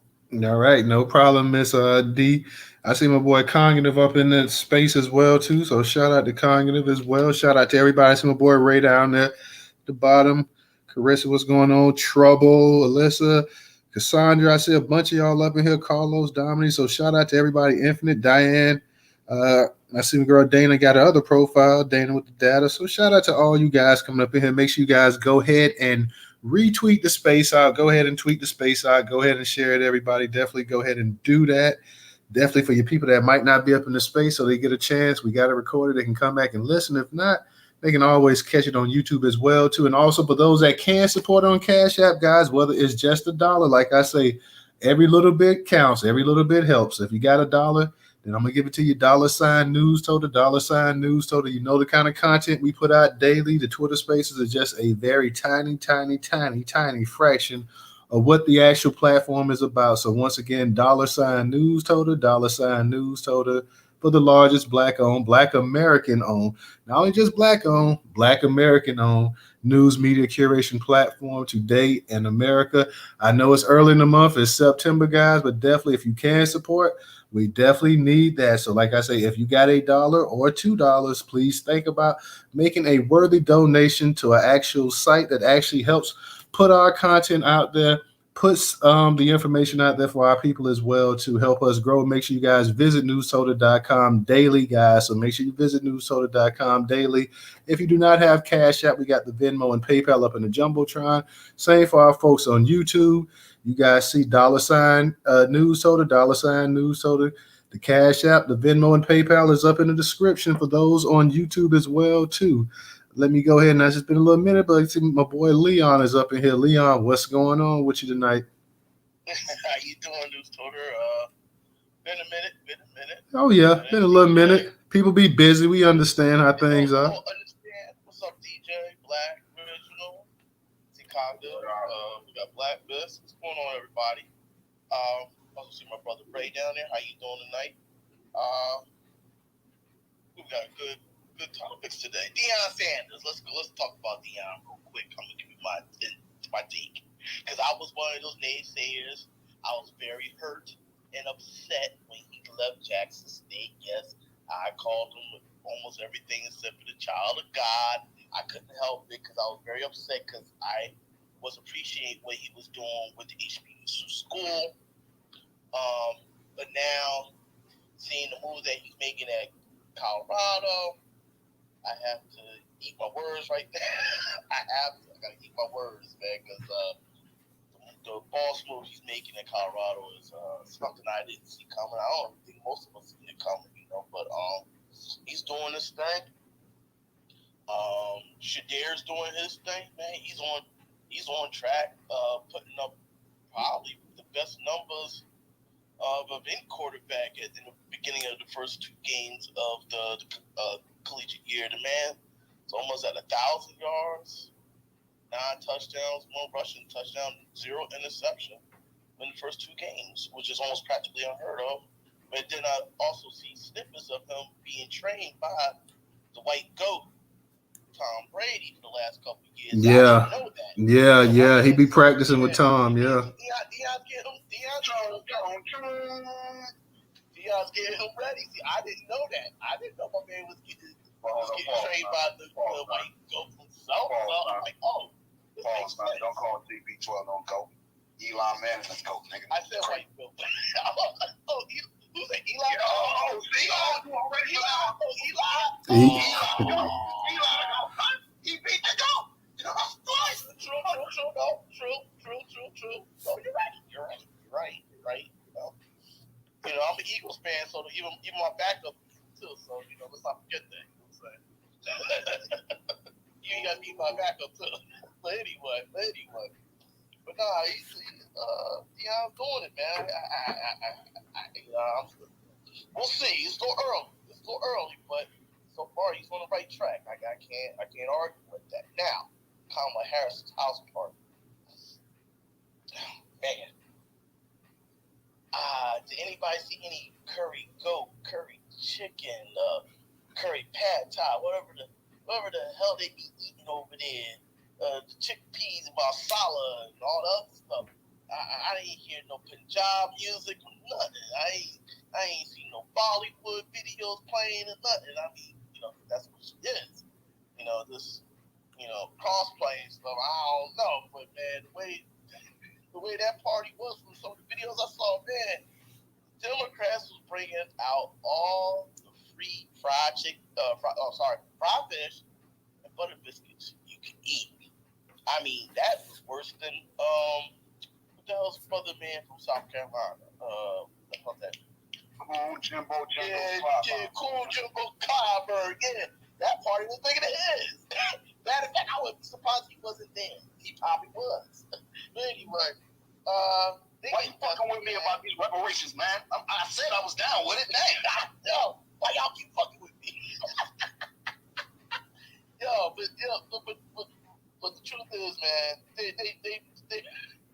they're pulling every stop, every angle they can, except for getting our reparations. I didn't even know there was an onslaught now of all these corporations who have black CEOs. They're all stepping down. I don't know if y'all know that. The CEO from Starbucks, sister, she stepped down. The sister from I know Walgreens, the one from Walgreens stepped down. She's stepping down. Hey, body all stepping down. They could be being forced out. All the top tech executives on Fortune 500 that do tech, they all far back in Kamala people. Yeah, I thought the only black CEO we had was the one at Walgreens that stepped down. No. One from Starbucks stepped down too. Okay, the one that was the CEO, not the new CEO, but the president.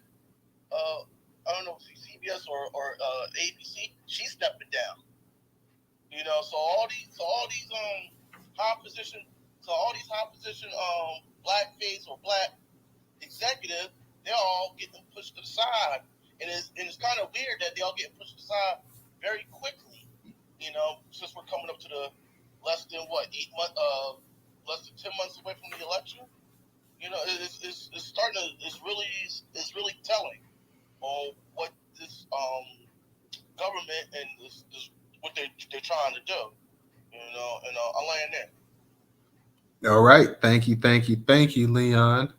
See my man Ray's up here. And Leon, let me say this real quick. Now, getting back to the Deion thing, I think the vast majority of us, all of us, wanted him to stay at Jackson State. I wanted him to stay at Jackson State. I wish he could have stayed at Jackson State.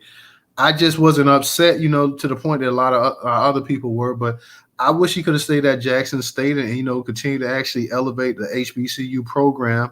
But when he left, I could understand the actual reasons why he left. So I wasn't upset with him to that point. But, I deep down inside, I wish he could have stayed. I wish he could have, raised the bar for all of the HBCUs, not just Jackson State as well, too. But, it didn't happen. And I'm still hoping that, and this is one thing as Black people, we got to get out of the mindset of just one person doing it. Like, there's other Black people out there. I know maybe they don't have the name and the marketing ability of Deion, but they definitely have the coaching and they have some name and everything else. So hopefully we can get some of our other Black coaches to go down there and, and make a difference at these HBCU programs. We can't just, the thing is that everybody. You still got Eddie George that's up there. Yeah. We got to cheer him on. But the thing is that everybody made it that Deion, like, Deion is one person, one person. And that's the thing with us. One person And that goes to civil rights and everything. One person was never going to do the whole thing. You have to have a bunch of DRs to actually elevate the HBCUs to the level. We saw when you had just the late great Eddie Robinson or the late great Jake Gaither at FAMU. One or two coaches is not going to do the whole thing, especially when integration came and the top black players no longer went to these universities. So you're going to have a handful of, not only a handful, you have to have a army load of actual college coaches, guys that want to coach, that can coach, that can recruit, that can market and everything else. You can also have to have some of these HBCUs pull some resources together, and start doing stuff. You're going to have some of these black entrepreneurs that actually have their own networks and stuff like that. There's no point of having, this is what I've never understood. And even when BET with Robert Johnson, I give Robert Johnson credit for one thing. He did do HBC Game of the Week. But like I said, game, not games, game. Okay, you got something that can show the HBCU athletics. You need to show more than just one game. Okay, you need to showcase some top level games, and that's one thing. Another thing some of these HBCUs are gonna have to do, instead of always going on the road. And I know they said, well, hey, we make more money when we play these classics and this and that. Here in Florida, Bethune-Cookman and FAMU play each year, but they play in Daytona. Not Daytona, but they play in Orlando, which Bethune-Cookman is located in Daytona. FAMU is located in Tallahassee. That's good for the city of Orlando in terms of making money, but that's not good for the city of Daytona. That's not good for the city of Tallahassee. That's not good for the local black businesses in those actual cities. That's not reaping any benefit for those actual black businesses in Tallahassee and Daytona. That's also not selling your stadium out. That's not also setting up a rapport with your actual fans and stuff. So when you start crying and say, well, we're not selling out our stadium, like, well, hell, you only play 4 games a year at home. How are you going to be selling out? Most of the time, people don't even know when you're here. You're going to have to start holding some of these major HBCU games in the actual cities where these teams play. I know you have the classic with Southern and Grambling and stuff like that, and they play in New Orleans and stuff, which is understandable because they are at least, they both two teams in Louisiana. But you're going to have to start having some of these games instead of playing these classics. You're going to have to start having some home and homes where it's beneficial to the actual black people in these cities, the businesses and everything else, so they can also make money as well too. The same way you have in these major college rivalries, Michigan and Ohio State, they don't play on a neutral site. They don't play in the classic. They play either one year in Ann Arbor and the next year in Columbus. That's how this stuff has to be worked. Yes, you do have some exceptions. You do have the rivalry with Texas and Oklahoma when they played, and they were playing on a neutral site. Or you have the Gators and you have Georgia, and they'll play in Jacksonville. But for the most part, the major rivalries are home and homes. We need that with the HBCUs. We need you guys to go ahead and start playing. It's great to go to these stadiums in the 70,000 stadium, 70,000 whatever stadium, and you get 50,000 people there. That's great. It would be even better if you guys start playing, having these home and homes, start having these rivalries, and start having where local businesses can make some money with the influx of people coming into the city, the hotels, the restaurants, the actual eating establishments, and the detailing and everything else. This stuff can start to actually to be spread around to some black-owned businesses. We need that as well too. Ray, what's going on with you tonight? Real quick, let me give a shout out to Dewan, and let me give a shout out to Miss Cassandra as well too for their contributions on Cash App. Guys, we got to have people. We got to start. That's one thing we got to start with these HBCUs. We got to have y'all actually bring the actual revenue to the actual cities. You want the people in the cities to support you, yet you're always on the road and stuff like that. So you can't, if you got a 20,000 seat and it's only getting 10,000 for most of the time, well, then that means you need to do something a little bit different. We need to start making some different matchups, and we need to start finding a way to get the local people there, and you got to start doing that by having a greater rapport. You got to sit there, and you got to actually bring top-level games to the people as well, to have affordable games that the people can see in the city, have it where black-owned businesses can thrive as well, to create partnerships and everything else with them, and not just go on the road and go to a different city, and they get paid the money and this and that, but the people in these other cities where the people stay at, these universities are located at, they're not making anything from the games. That has got to change. Go ahead, Ray. You got it. What's going on, but I'll be real quick. quick. So since we're talking about Deion Sanders, I was listening to Tariq's broadcast earlier, and he was talking about how they basically see Deion as a threat. There was, and please don't quote me if I get this wrong, but I believe it was Jimmy the Greek that actually had this whole audio recording of him saying basically, well, we would hire more black head coaches, but the reason why we don't is because the black players are already taking on the job, and the only thing left are the coaching positions. If the blacks take over that, then there's nothing left for white people. So I wonder if anyone has seen that, kind of get your thoughts on that. And the last thing I was going to say was about Kamala Harris. She actually posted on her social media that hip hop was American culture. Completely leaving us out. I want to get the family's thoughts on that. She said hip hop was what now? America's culture. Yeah, it is Black Americans' culture. So she's right about that. No. I know what you're saying, but I'm saying black, because black people are Americans. So yeah, it's Black Americans' culture. So yeah, she just left the black part out, but yeah, put the black in front of it, and she's right. Getting back to Jimmy the Greek, and Jimmy the Greek he got fired from CBS for saying some things. And it's funny because I know a lot of black people that actually agree with Jimmy the Greek was saying. Jimmy the Greek actually got fired for saying that black people, the reason that they dominated sports.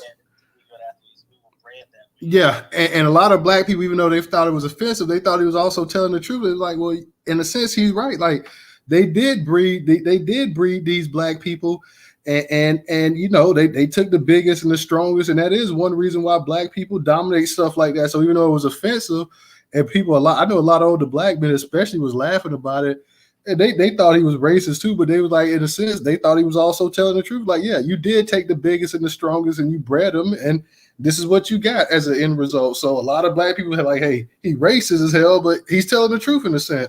Newstoter, but according to them, white people were slaves too, right? That's what we always hear, is that the Italians were slaves and that everyone else was slaves. So if that's the case, why don't we have any, Italian Americans dominating the league like us if we were bred that way? And it's all because of slavery. Doesn't make any sense. Well, I mean, if they're talking about world slavery, I guess you could say everybody was slaves in that sense. But if you're talking about American slavery, and I know people when they start talking about, you had this group was slaves and this group was slaves. If you're talking about before the actual U.S. was founded, or you talk about the continental U.S. of A. and some of the colonies and stuff like that, well, you want to say that. But in terms of actual chattel slavery in America, when people forget when America was formed, what is 1776? You only had one group on the books that was actually slaves in this country, and that was during continental USA, and that was when the actual United States of America became an actual country, and that's black people. And black people were the ones that was, bred and everything else like that. So, I get what people try to say. They try to do that really to go ahead and downplay slavery. That's really the point they do it. Like, oh, well, you'll hear them say, well, the Irish was actually the ones, we were treated worse than you guys. But yeah, actually, you kind of wasn't. You were treated bad, and I'm not going to take anything away from you, but you weren't treated worse than black people. So stop. Okay, who wants to go? Ray, you want to say something real quick before I go to original? Yeah, I'm going to be real quick, just 2 seconds. I don't know if people are really thinking about this family, but remember, tomorrow is September 11th. So if you can, I would avoid going out, man, because you never know who's out here plotting on us.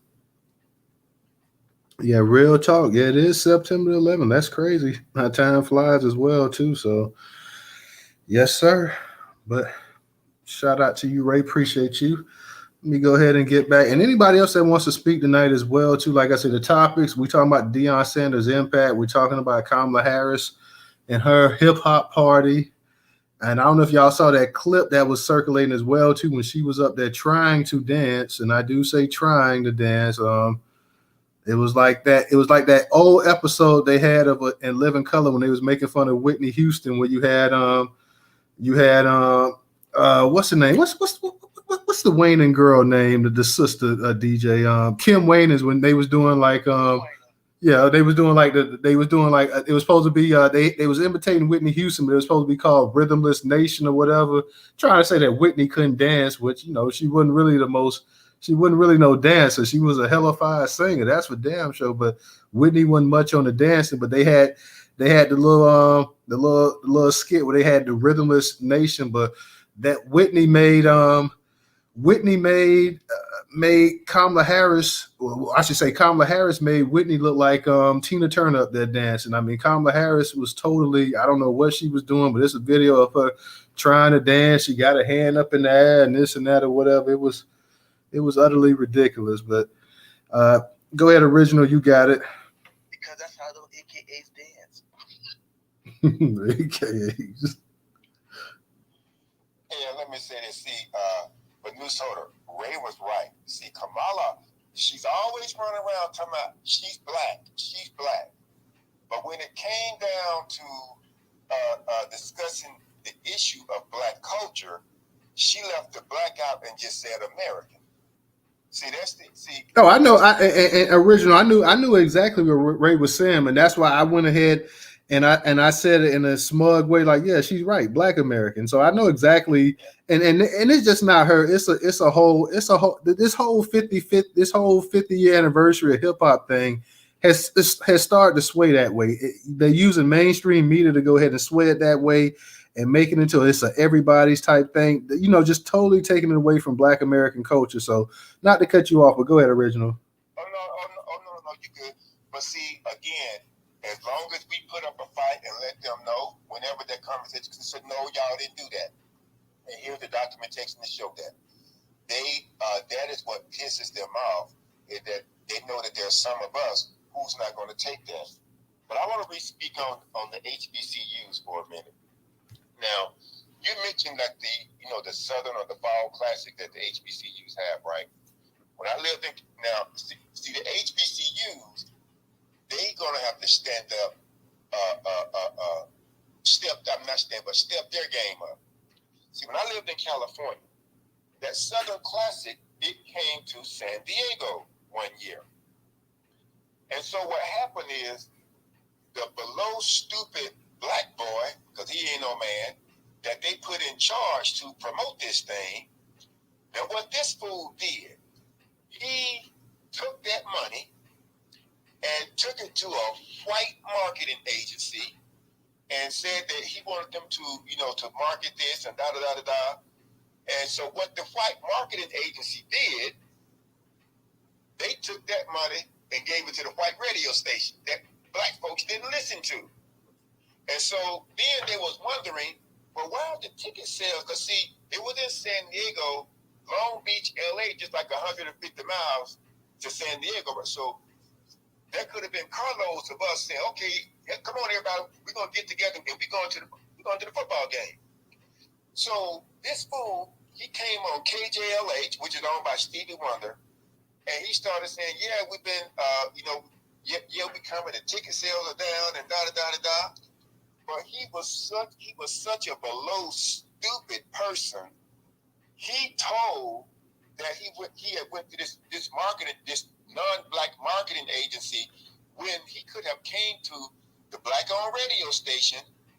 The black-owned radio station has a marketing department, and they could have marketed this thing. And I think at that time there was still 2 black-owned radio stations well, about 3, and they could have divvied this thing up and put it out there and they could have put it on other stations too. But see, they do stuff. See, that's how the people like the Marc Lamont Hill, the $2 Kamala, and the rest of them, that's how they operate. See, when it comes to the real funds, we get X'd out. They go to other folks, and see, the other folks have sense. You bring them the money, they're gonna take the money to their people. They're not coming to us. And this dumb nut, he admitted that on air that they had hired this white-owned marketing agency when they could have came to one of the black radio stations in LA, and which all of them have a marketing department, and they could have set this thing off, and the money could have been divvied up. See, that's how these people operate. So when these people talk about what Deion did, no, we have to look at how these HBCUs operate. But I can almost tell you that since he admitted that, and I'm sure that a lot of the contractors that they deal with, they're white, and they don't look at black people as a way. I guess they think that if they give the black folks a contract for vending or whatever, they might make money and get rich.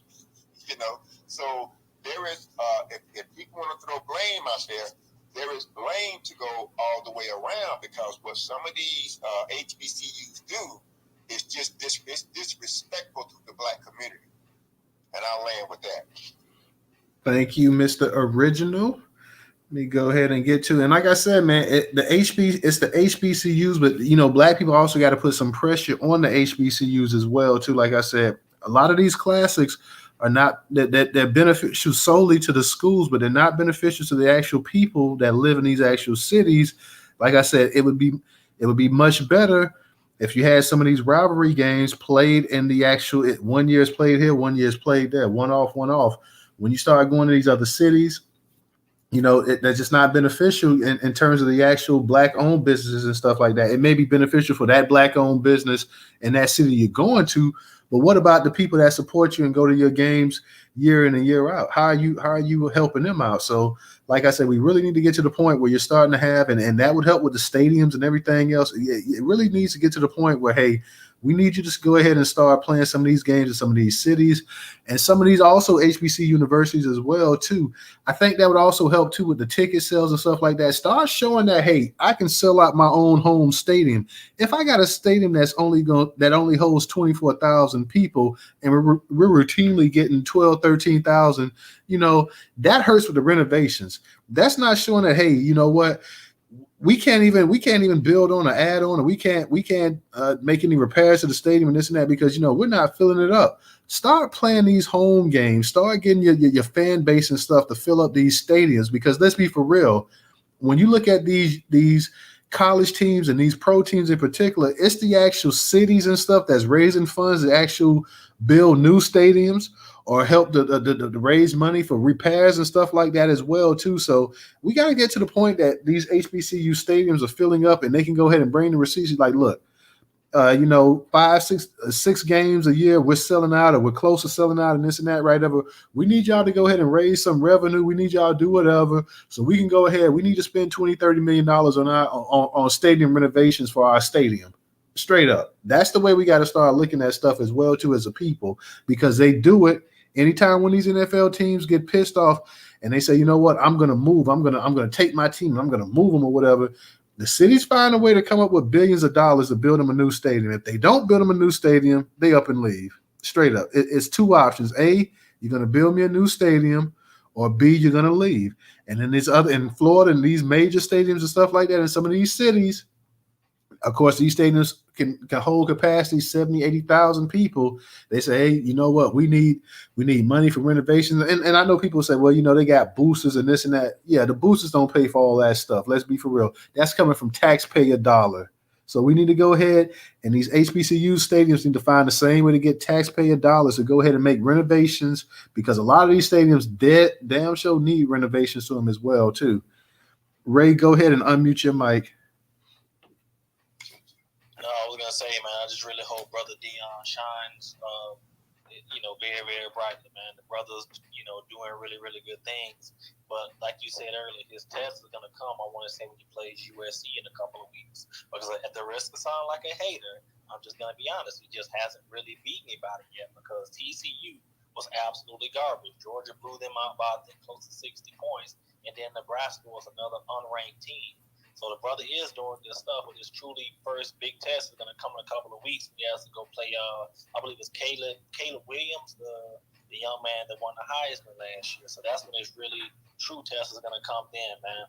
And again, I agree with you. If the brother's able to win 5, 6, 7 games, he does to be in the running for Coach of the Year.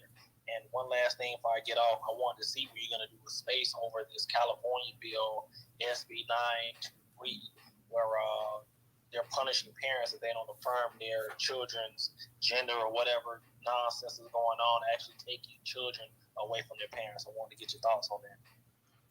Yeah, it's possible we may look into doing something like that. We'll definitely see what's up, man. It just depends on what's in the news cycle, but that's definitely a possibility as well, too. So we'll definitely look into it. But I get what you're saying too, Ray, about playing USC. Let's be real, USC is a top top 5 teams. So, Colorado was supposed to lose. Colorado was a one-win team. Colorado supposed to really lose to Oregon and USC, like no questions asked. So, I don't think it's anything. One of the main things of coaching is beating the teams that you're supposed to beat. They were a 20-point underdog. I know people say, well, you can't say TCU was just garbage. TCU played the national championship game. They got beat by the best team in college football last year, which was Georgia. Georgia only had one close game last year, and a game that they could have really lost, and that was against Ohio State.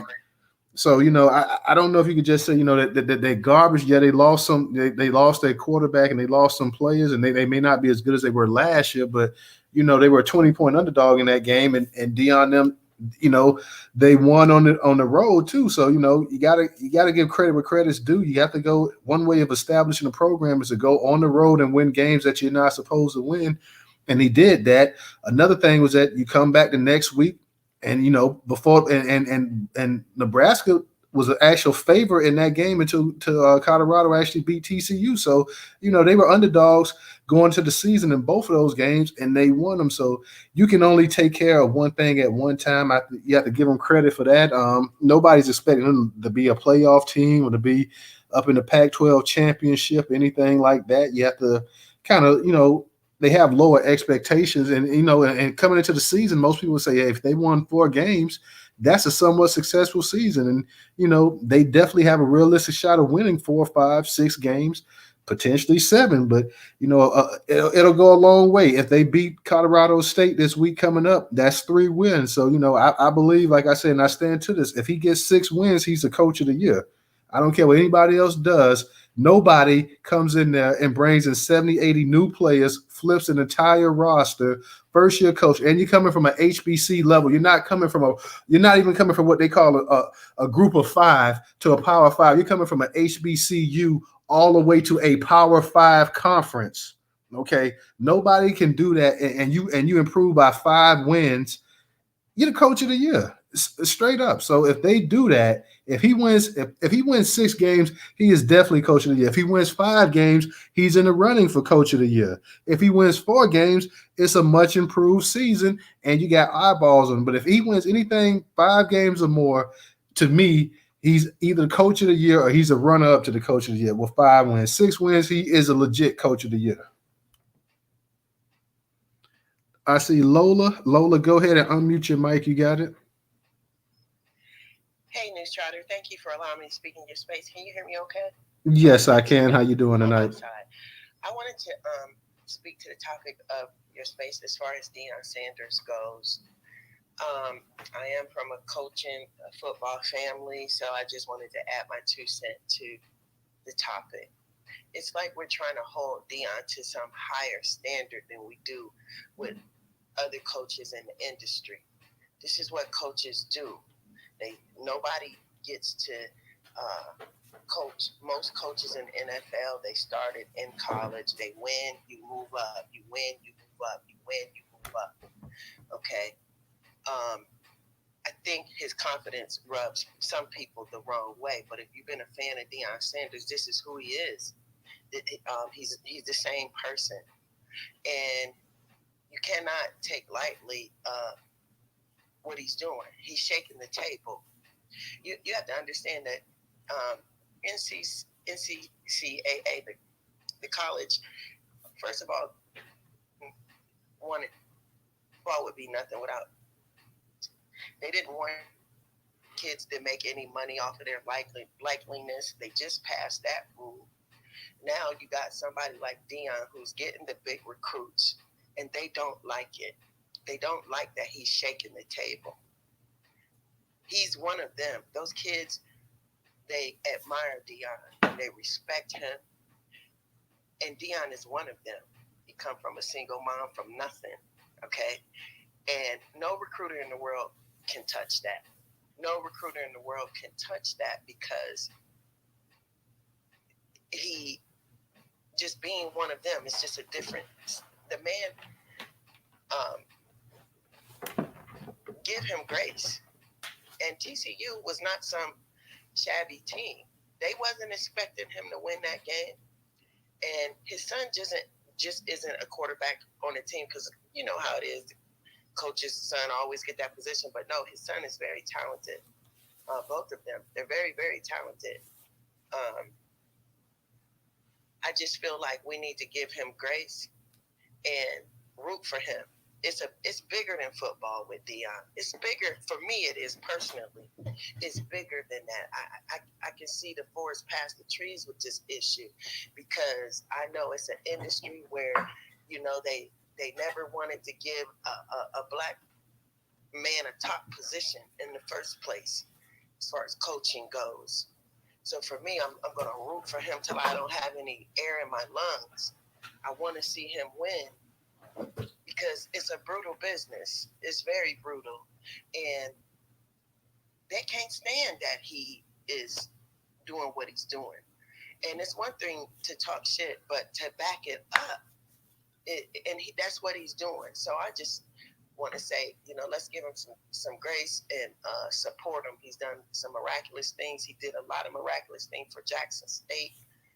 I'm not going to make too many points on that, because there was previous people in the space who touched on that. Deion, nothing was given to him. Everything was earned. Everything. Okay. He didn't come from money. He wasn't born wealthy. And his mind and his talent got him to where he is today. He adopted his sister's children. He has other children that he raised. He does a lot. He uses his own money a lot of times for certain things. You know, sometimes you got to get past the headline of stuff and get to the nuts and bolts of things. And once you do that, it might change your perspective. That's all I'm saying. And I'm definitely going to be rooting for him. And I'll just land there. All right. Thank you, Miss Lola. Appreciate you. Ray, I know you had your hand back up. Did you want to add something else too? Yeah, I was. I don't know if I should say it. We were talking about, you know, Deion getting coach of the year. And, obviously I'm a Georgia fan. I was like, so I was going to ask you guys, I was going to say, so with Kirby Smart 3-peat, you think that'll be, Deion will be more likely to get coach of the year? I think Kirby Smart, let's be for real. Kirby Smart has been at Georgia for how many years now? Kirby Smart's won 2 championships. He's played in a championship. Kirby Smart is in the SEC. Kirby Smart is in a talent-rich state, Georgia, in a talent-rich area in the Southeast Coast, at a historical school that's been a powerhouse. Kirby Smart has all kind of built-in advantages, and and props to Kirby Smart, because he has built Georgia up to that level. I mean, you can't take anything away. He's also a Nick Saban disciple from Alabama, so he was under the tutelage of Nick Saban. So Kirby Smart, has all kind of advantages. Kirby Smart, I think you have to look at it. You have to look at it for what it is. Like I say, Deion Sanders is doing something against all odds at the same time. Kirby Smart has the #1 football program in the actual in America at this point in time. Until somebody knocks Georgia off, Georgia is the #1 football. They've replaced Alabama, and they are now the beast of college football. So it runs through Georgia. It runs through Athens at this point in time. So that's not to denigrate or take anything away from him, But at the same time, if Deion does this, you're talking about something that's never been done before. And I know what you're saying, the 3-peat as well, too. You'd have to go back, I'm sure, probably to the Notre Dame era teams of the 40s or the 30s or whatever those teams was, and the Four Horsemen and those type teams and stuff like that. Bear Bryant, maybe somebody like that, to see a 3-peat. So, I understand in modern college football, that's almost impossible to do. But I think you're talking about a guy that, like I said, you're not talking about a coach coming from what they call, you got the Power 5 and then you got the Group of 5, other major teams, but the smaller teams. You're talking about somebody that's coming from an HBCU, coming from a team that went 1-11, taking and overhauling an entire roster, bringing an entire new coaching staff, bringing some players with him that was also considered that's HBCU, considered back in what they would call 1AA, because the major schools are 1A, then you got the 1AA. Doing all of that, I just don't see how you can actually go against what Deion said and take away. If he wins 6 games, I don't see how you can look at that and say he wasn't the coach of the year. He wasn't, he wasn't deserving of it. Let's be for real too. We've had coaches in sports like Phil Jackson and them that had three-peats. Phil Jackson had a three-peat with the Lakers, and he had 2 three-peats with the Chicago Bulls. Phil Jackson didn't win Coach of the Year, all the time simply because he had the best talent. Same with Nick Saban. So let's be for real. When we talk about awards as well, too, LeBron James, Michael Jordan, Magic Johnson, even though they were the best players, they didn't always win the MVP. So I think you have to look at it a little bit deeper than that as well too. If this guy comes in and he completely clean house, you don't see that. It's one thing to come in and bring in a large number of transfer portal people. It's another thing to completely clean house. Is there even one start on that team from last year on that team that Colorado has right now? If he comes in there and you replace everybody who started on that team, the 2 deep, not just the starters, but the entire 2 deep, and you replace that, and you come and you improve that record to you won 1 game to you actually come and you have a 500 team the next year. Now I just don't see how you can deny the man his actual due that he would be the Coach of the Year. He would be the biggest story in college football. Yes, Georgia winning a three-peat would be huge and stuff like that. But outside of Georgia, the franchise that it is, the fact that you would have this dude come up in here, because let's be for real, the SEC has been dominating college football for a while too. For the past 20 years, it's been about the SEC. So this would just go from you had Alabama and Florida going neck and neck. Now Alabama assumed and took over. Then you got Georgia that came. So this would just kind of be the powerhouse conference in college football, extending its actual reign over college as compared to somebody who, like I said, just got into coaching and college coaching a few years ago. He wins in the HBC level, and then he comes up and he comes out of nowhere and he turns Colorado a once pretty good football place. Colorado won a national championship in '90, but Colorado hasn't been squat, let's be for real, since the early 2000s where they were decent. They were no powerhouse, but decent. Haven't been squat in really 20-some years, and to make them relevant and to make them an actual national story, I don't see how you could really not give him that. I don't really. I'll put it this way also.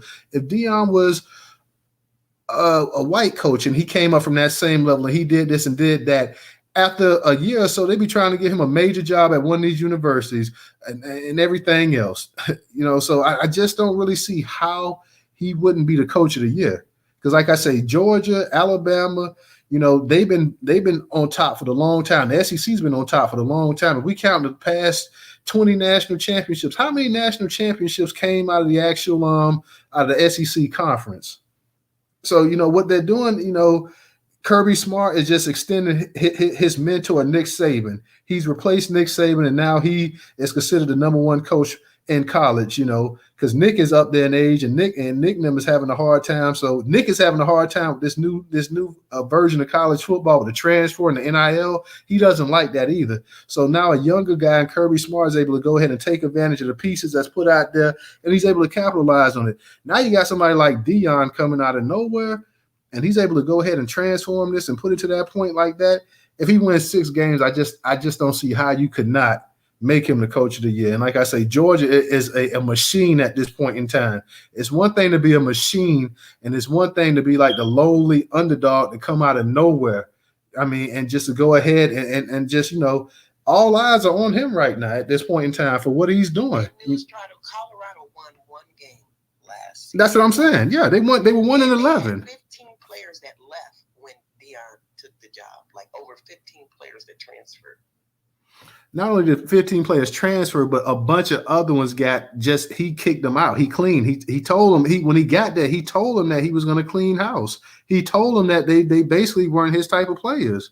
He went ahead and he's got 70 to 80 some odd new guys that transferred in. Well, listen here. You can a college roster, I believe, is something like 85-man college, 85-man roster. So that lets you know exactly. You're talking about a completely new team.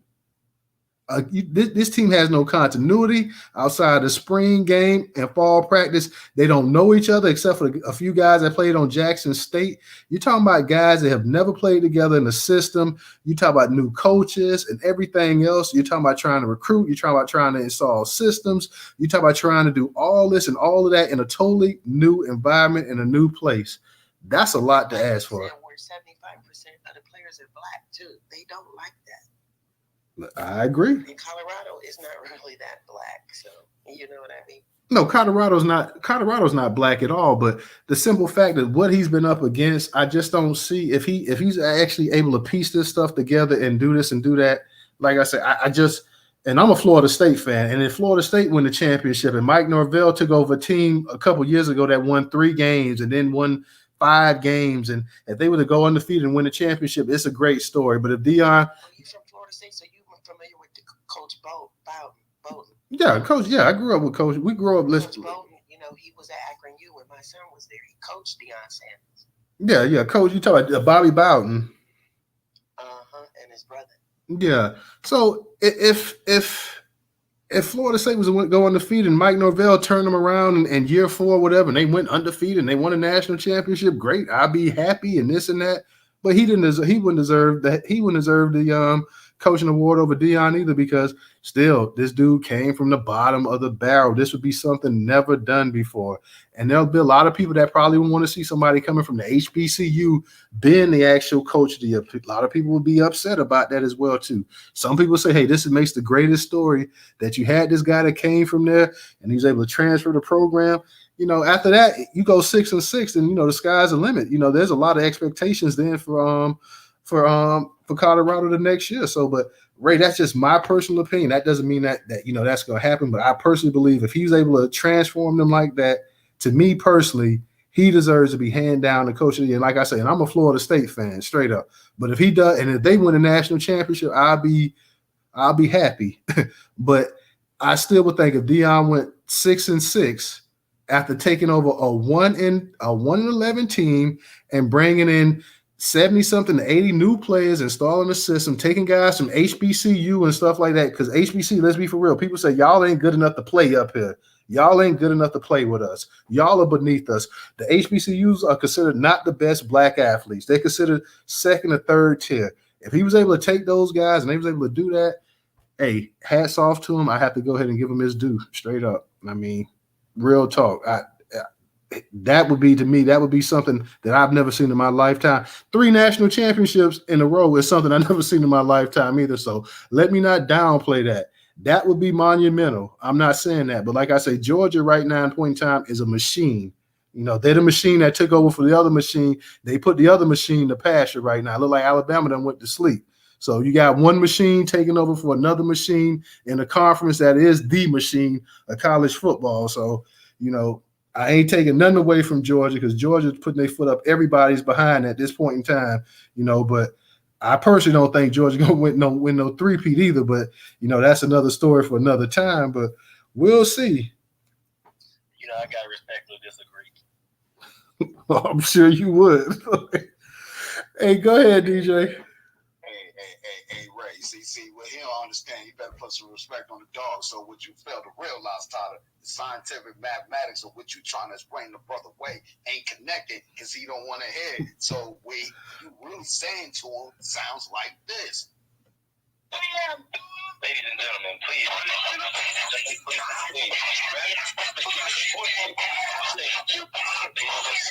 have your seats, Mr. Rapper. Who are these people?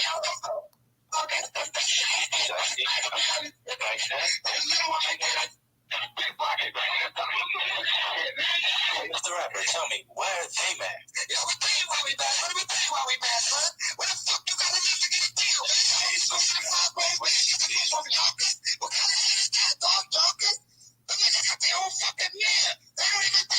So, in other words, you know what I mean? Only the Bulldogs win it, dog. That's what Ray don't want to hear. You don't want to hear that. You know what I'm saying? What you saying, Tyler? That shit going one head. Hey, but I feel him though. Like I say, I feel him. I just only him would do that.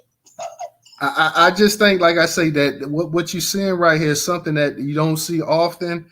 And like I say, and Ray's right too. The three-peat is something you don't ever see. But I just, we'll see. The season's gonna play itself out, and the 6 wins, he's got 2 of them now. So can he win 4 more? That's gonna be the key right there. This Saturday coming up will be huge. If he can win that 3, then he's got a legitimate chance of pulling off 3 down the road as well too. So we'll definitely see. Like I said, I believe if he wins 4 games this year, that's a success. I believe 5 is a smashing success, and I think 6 is coach of the year. That's just me personally, how I believe it or whatever. But everybody's gonna have their own choice and their own thing and this and that. I think what he's doing goes beyond what he's been doing the past couple of years. Even though it's football related, I think some of this stuff goes even beyond football as well too. The actual what he's doing is something that we haven't seen in a long, long time, if we've ever seen. So I think you have to kind of put it in those terms as well too. So that's what I was trying to say, Newstoter. It's kind of bigger than football too. You know what I mean? Yeah, it is. It really is. That's what I'm saying too. Like, I mean, you're talking about the ultimate underdog. So it'll be interesting to see, guys. I'm gonna just say that much right there. We got also won in a hostile environment. You ever been in a stadium when a big ass stadium like that when it's loud and I mean it's difficult winning in a hostile environment. And like you said, TCU is a ranked team. That wasn't like playing some unknown team. And the score was like 50 something. How often you see a football game get that high up? Well, in the days time, we got a bunch of high scoring national championship. Yeah. We got a bunch of high scoring games in the days, the way football is played today. But like you said, they were a 20-point underdog, and nobody coming into the season thought. I tell you what, if anybody had bet $100 on that game, you would have made you some money straight up. They was a 20-point underdog. You would have made you a nice little grip that day. Straight up. You would have made you some money. So the fact of the matter is, there was a lot of people in Vegas that lost on that game. A lot of people was pissed off that they lost because everybody thought that TCU was going to come in there and put their foot up there, of Colorado, and it didn't happen. So there were a lot of mad gamblers that day last week, I promise you, because a lot of people lost their shirt on that game. And then they came back and won again. So we'll see how things play out. But I think, like I say, I like the impact that he's making. He is making not only an impact on the field, but he's making an economic impact as well too. And he's got a lot of guys too, man, that that's got aspirations of playing at the next level, that their stock is going up simply because of the attention and everything, the detail that he's putting out there as well too. So I think you gotta give him that. Athletes at Jackson State will get exposure now that they never would have got, even though Deion isn't even there anymore. Those athletes at Jackson State will get exposure.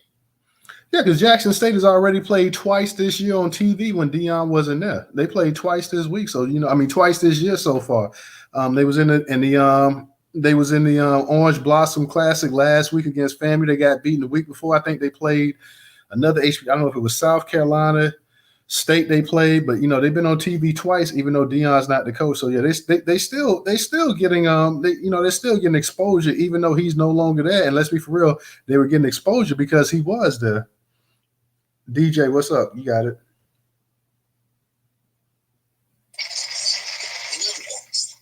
And I'm Trevin Jones, and I've been conversing with the Mad Rapper, and quite frankly, he's very bad.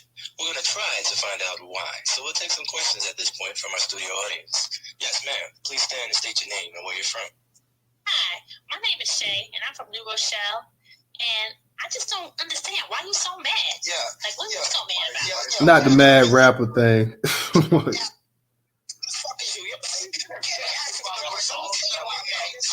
Georgia. Not the Mad Rapper little skit. Anybody up in the space that wants to speak? Anybody want to speak up in the space? Because we ain't gonna keep it open too much longer, y'all. I feel we definitely made our point. And I see Miss Giselle down there in the space. What's up, Miss Giselle? And what's up to that Negro as well too? So what's up, guys? Anybody wants to speak before we get ready to close it out? Come on up here. I want to ask you a question real quick, Newstoter, before you close out.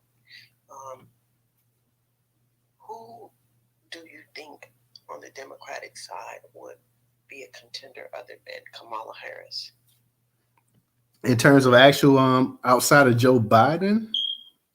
Yeah, because we know he's out of there. I'm not really really a Kamala fan either, but I'm just wanted to know, like, who do you think would step up and have the energy to get the job done? I think you got a lot of people that on the Democratic side would like to see Newsom run. I don't know how realistic that is, but you got a lot of people that actually Gavin Newsom. That's a name that they try to pop up there sometimes.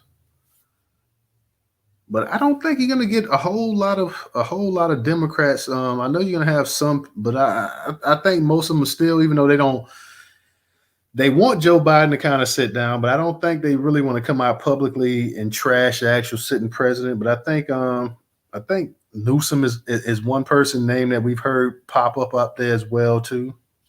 I kind of like Gavin Newsom. I do. I see you deep thumbs and down, but I like his energy. I do. You might as well see Ray and DJ thumbs down as well next to you out there too. Like, I still love you, D. Yeah, you got Ray and WPI. They giving the thumb down on that one too. Ray, go ahead. You got it. I see. I was gonna say, if he's gonna run California the same way he's trying to run America, we just gonna be in trouble if we get Gavin Newsom here. But I've been here. And I used to live in California. That's why I'm saying that. When I was in the military, I was stationed there on the USS Theodore Roosevelt. That's another story. But anyway, what has he done in California that's really, really bad? From what I'm seeing, you have a lot of homeless people out in the streets, especially in San Francisco. Homeless people was there before Gavin got there. Yeah, like I said, I didn't live in California my whole life, but I was just there for a couple of years. And I'm just telling you what I noticed. Obviously, people doing drugs and things like that. And I'm not even going to get on the whole Second Amendment thing because we'll be here all night. But I just wouldn't personally ever vote for him. What I was going to say was I think they're actually trying to push Michelle Obama up to run because, evidently, obviously, Biden's getting old. Yeah, I know a lot of people saying that too with Michelle Obama and stuff like that. I think I don't know how real that is, that possibility, but I know people are mentioning Michelle Obama as well too. Why would Michelle?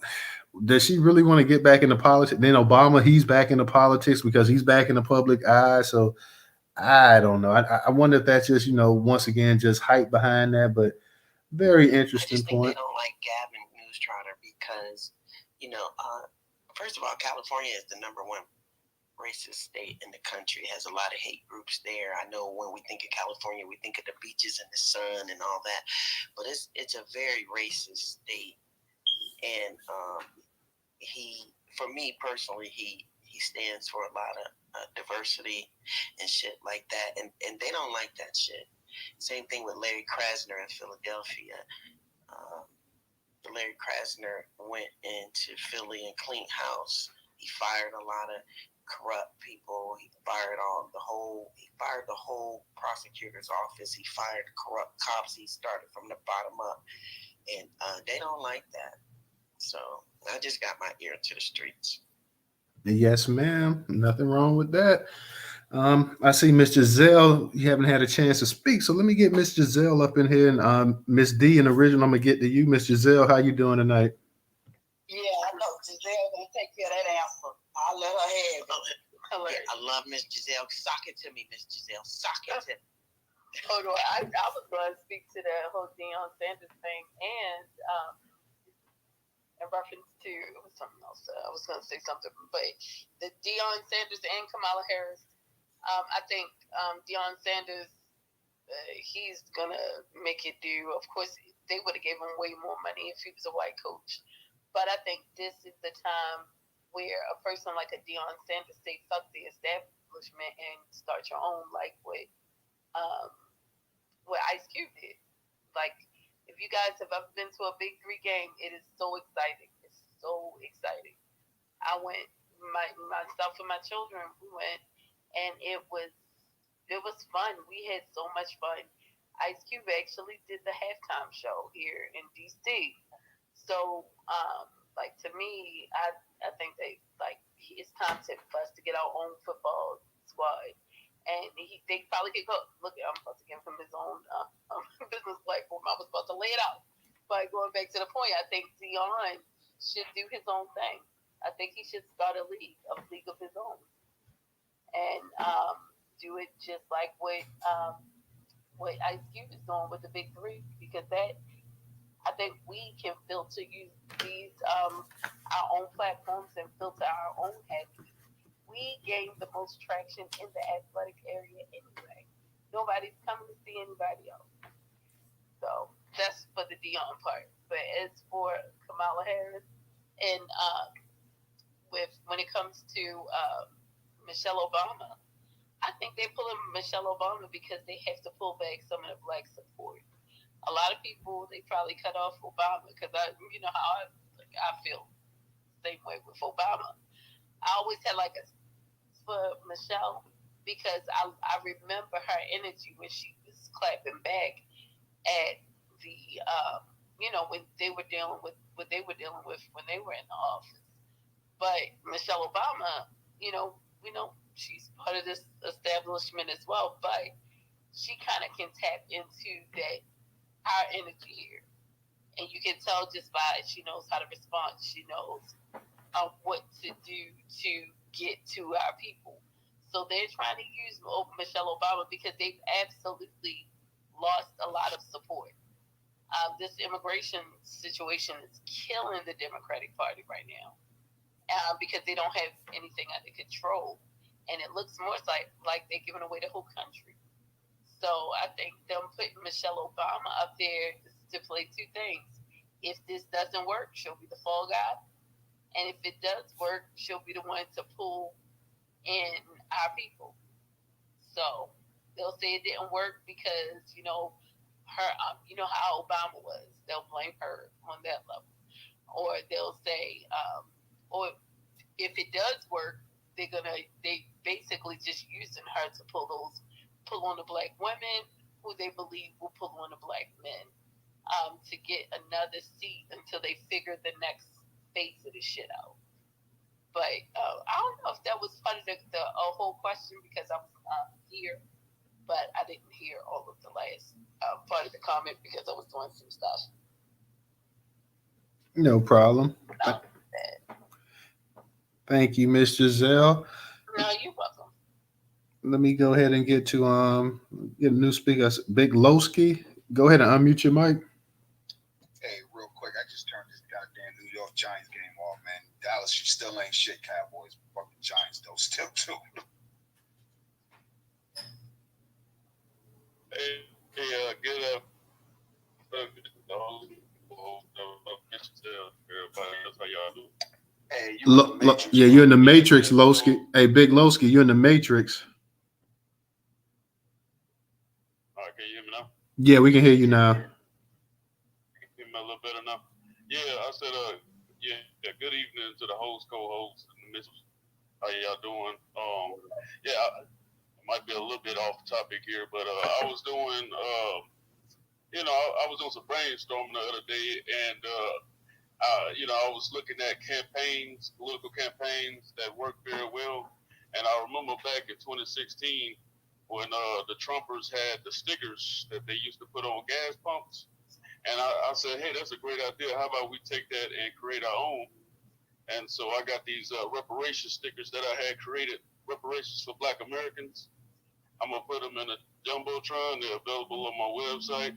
I figure if everybody in all the major cities put them on gas pumps, poles, bus stops, anywhere available where eyes are, maybe we can bring some attention and we can get Black people thinking about reparations, man. I'm going to put them in a Jumbotron. That's all right with y'all. If you get 10 of them, 10 or more, then shipping is on me. Shipping is on me. Get these stickers, man, put them everywhere. And that way we can, get the word out about reparations for Black Americans. Because I know what Democrats say, they say, hey, we survey the Blacks, and reparation doesn't come up. You know what I'm saying? Well, I believe Black people, they don't believe it's valuable. They don't believe it's attainable. And they never had a discussion. That way, we put these out here, and we get the idea in front of as many Black people as possible. They'll look it up, search it, and think about it. Like, hey, you know what? I think Black people should get reparations, and then they'll start coming up on these surveys that the Democrats are doing, man. Because the Democrats are on their way out. they're not going to even be around anyway. But at least they won't be able to use that excuse anymore. So y'all take the time. Whenever you get a chance, they only like $1 and some change for the sticker, man. Get a couple of them, and I believe we'll be able to move the needle. And I appreciate you giving me the floor, man. All right. Thank you. Original, go ahead and unmute your mic. What's that? I'm sorry. No, I was just saying, I'm gonna make a suggestion to Big Lowski. Hey, get on social, bro. Come up to social. SOXCIL.com. You know what I'm saying? What? I think I already got an account. Yeah, I'm gonna go back on there, but I believe I do have an account. Right, get in the chat right here, bro. Just look around somewhere. I'm about to post it up again. You know what I mean? Just get in the chat right here. So you know what happens after you get people to sticker. You know what I'm saying? So we trying to build a centralized hub for Black people to post their information to, because you already know how these WPIs, they cock blockers. You know what I'm saying? So we trying to get folks to come over to social, so that way you can learn not just about reparations, Black State of America, things going on with Newstoter. You have your own personal invite link, so you can take that invite link and like turn it into a QR code. So that's what I do. I'll be out here handing out these QR codes, bro. So it's, you know, we doing things, man. So shout out to brother Sean too. He got a sticker too called Black People Are Lit. So maybe y'all should get together and create a sticker, because I was just talking to him about that, and make it better. You know what I'm saying? But go ahead, Tom. For sure, appreciate it. All righty. Original, I'm gonna let you be the last speaker for the night, then we're gonna go ahead and close the space out tonight. Like I say, guys, for those that can support on Cash App, $Newstoter, $Newstoter, largest Black-owned Black American news media curation platform, $Newstoter, $Newstoter. For those that don't have Cash App, the Venmo and PayPal is up in the Jumbotron.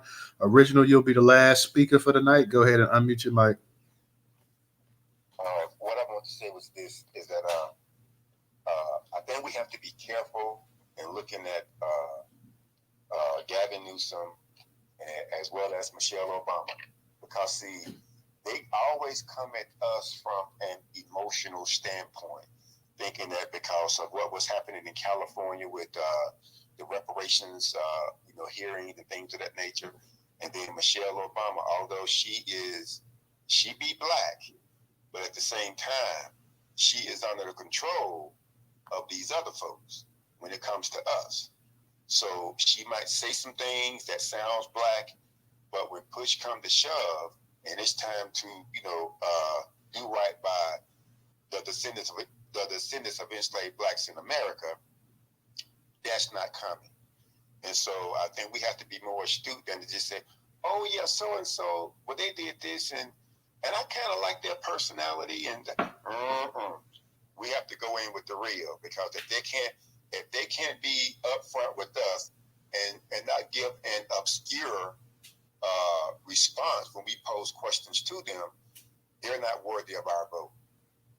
And I'll land with that. All right. Thank you, Original. And thank you to everybody that came up into this Sunday night space, guys. We don't generally do the Sunday night spaces. We do them here and there, but shout out. This was a good space tonight. So shout out to everybody who came up in here and made the space a good space tonight. We'll be back tomorrow night, regular time, 8 p.m. Eastern Standard Time. So definitely check us out. When you see those notifications come out, please go ahead and not only like them, but retweet them as well, too. So that always helps as well. So, guys, we're going to go ahead and conclude the space for the night. We'll see you guys tomorrow night.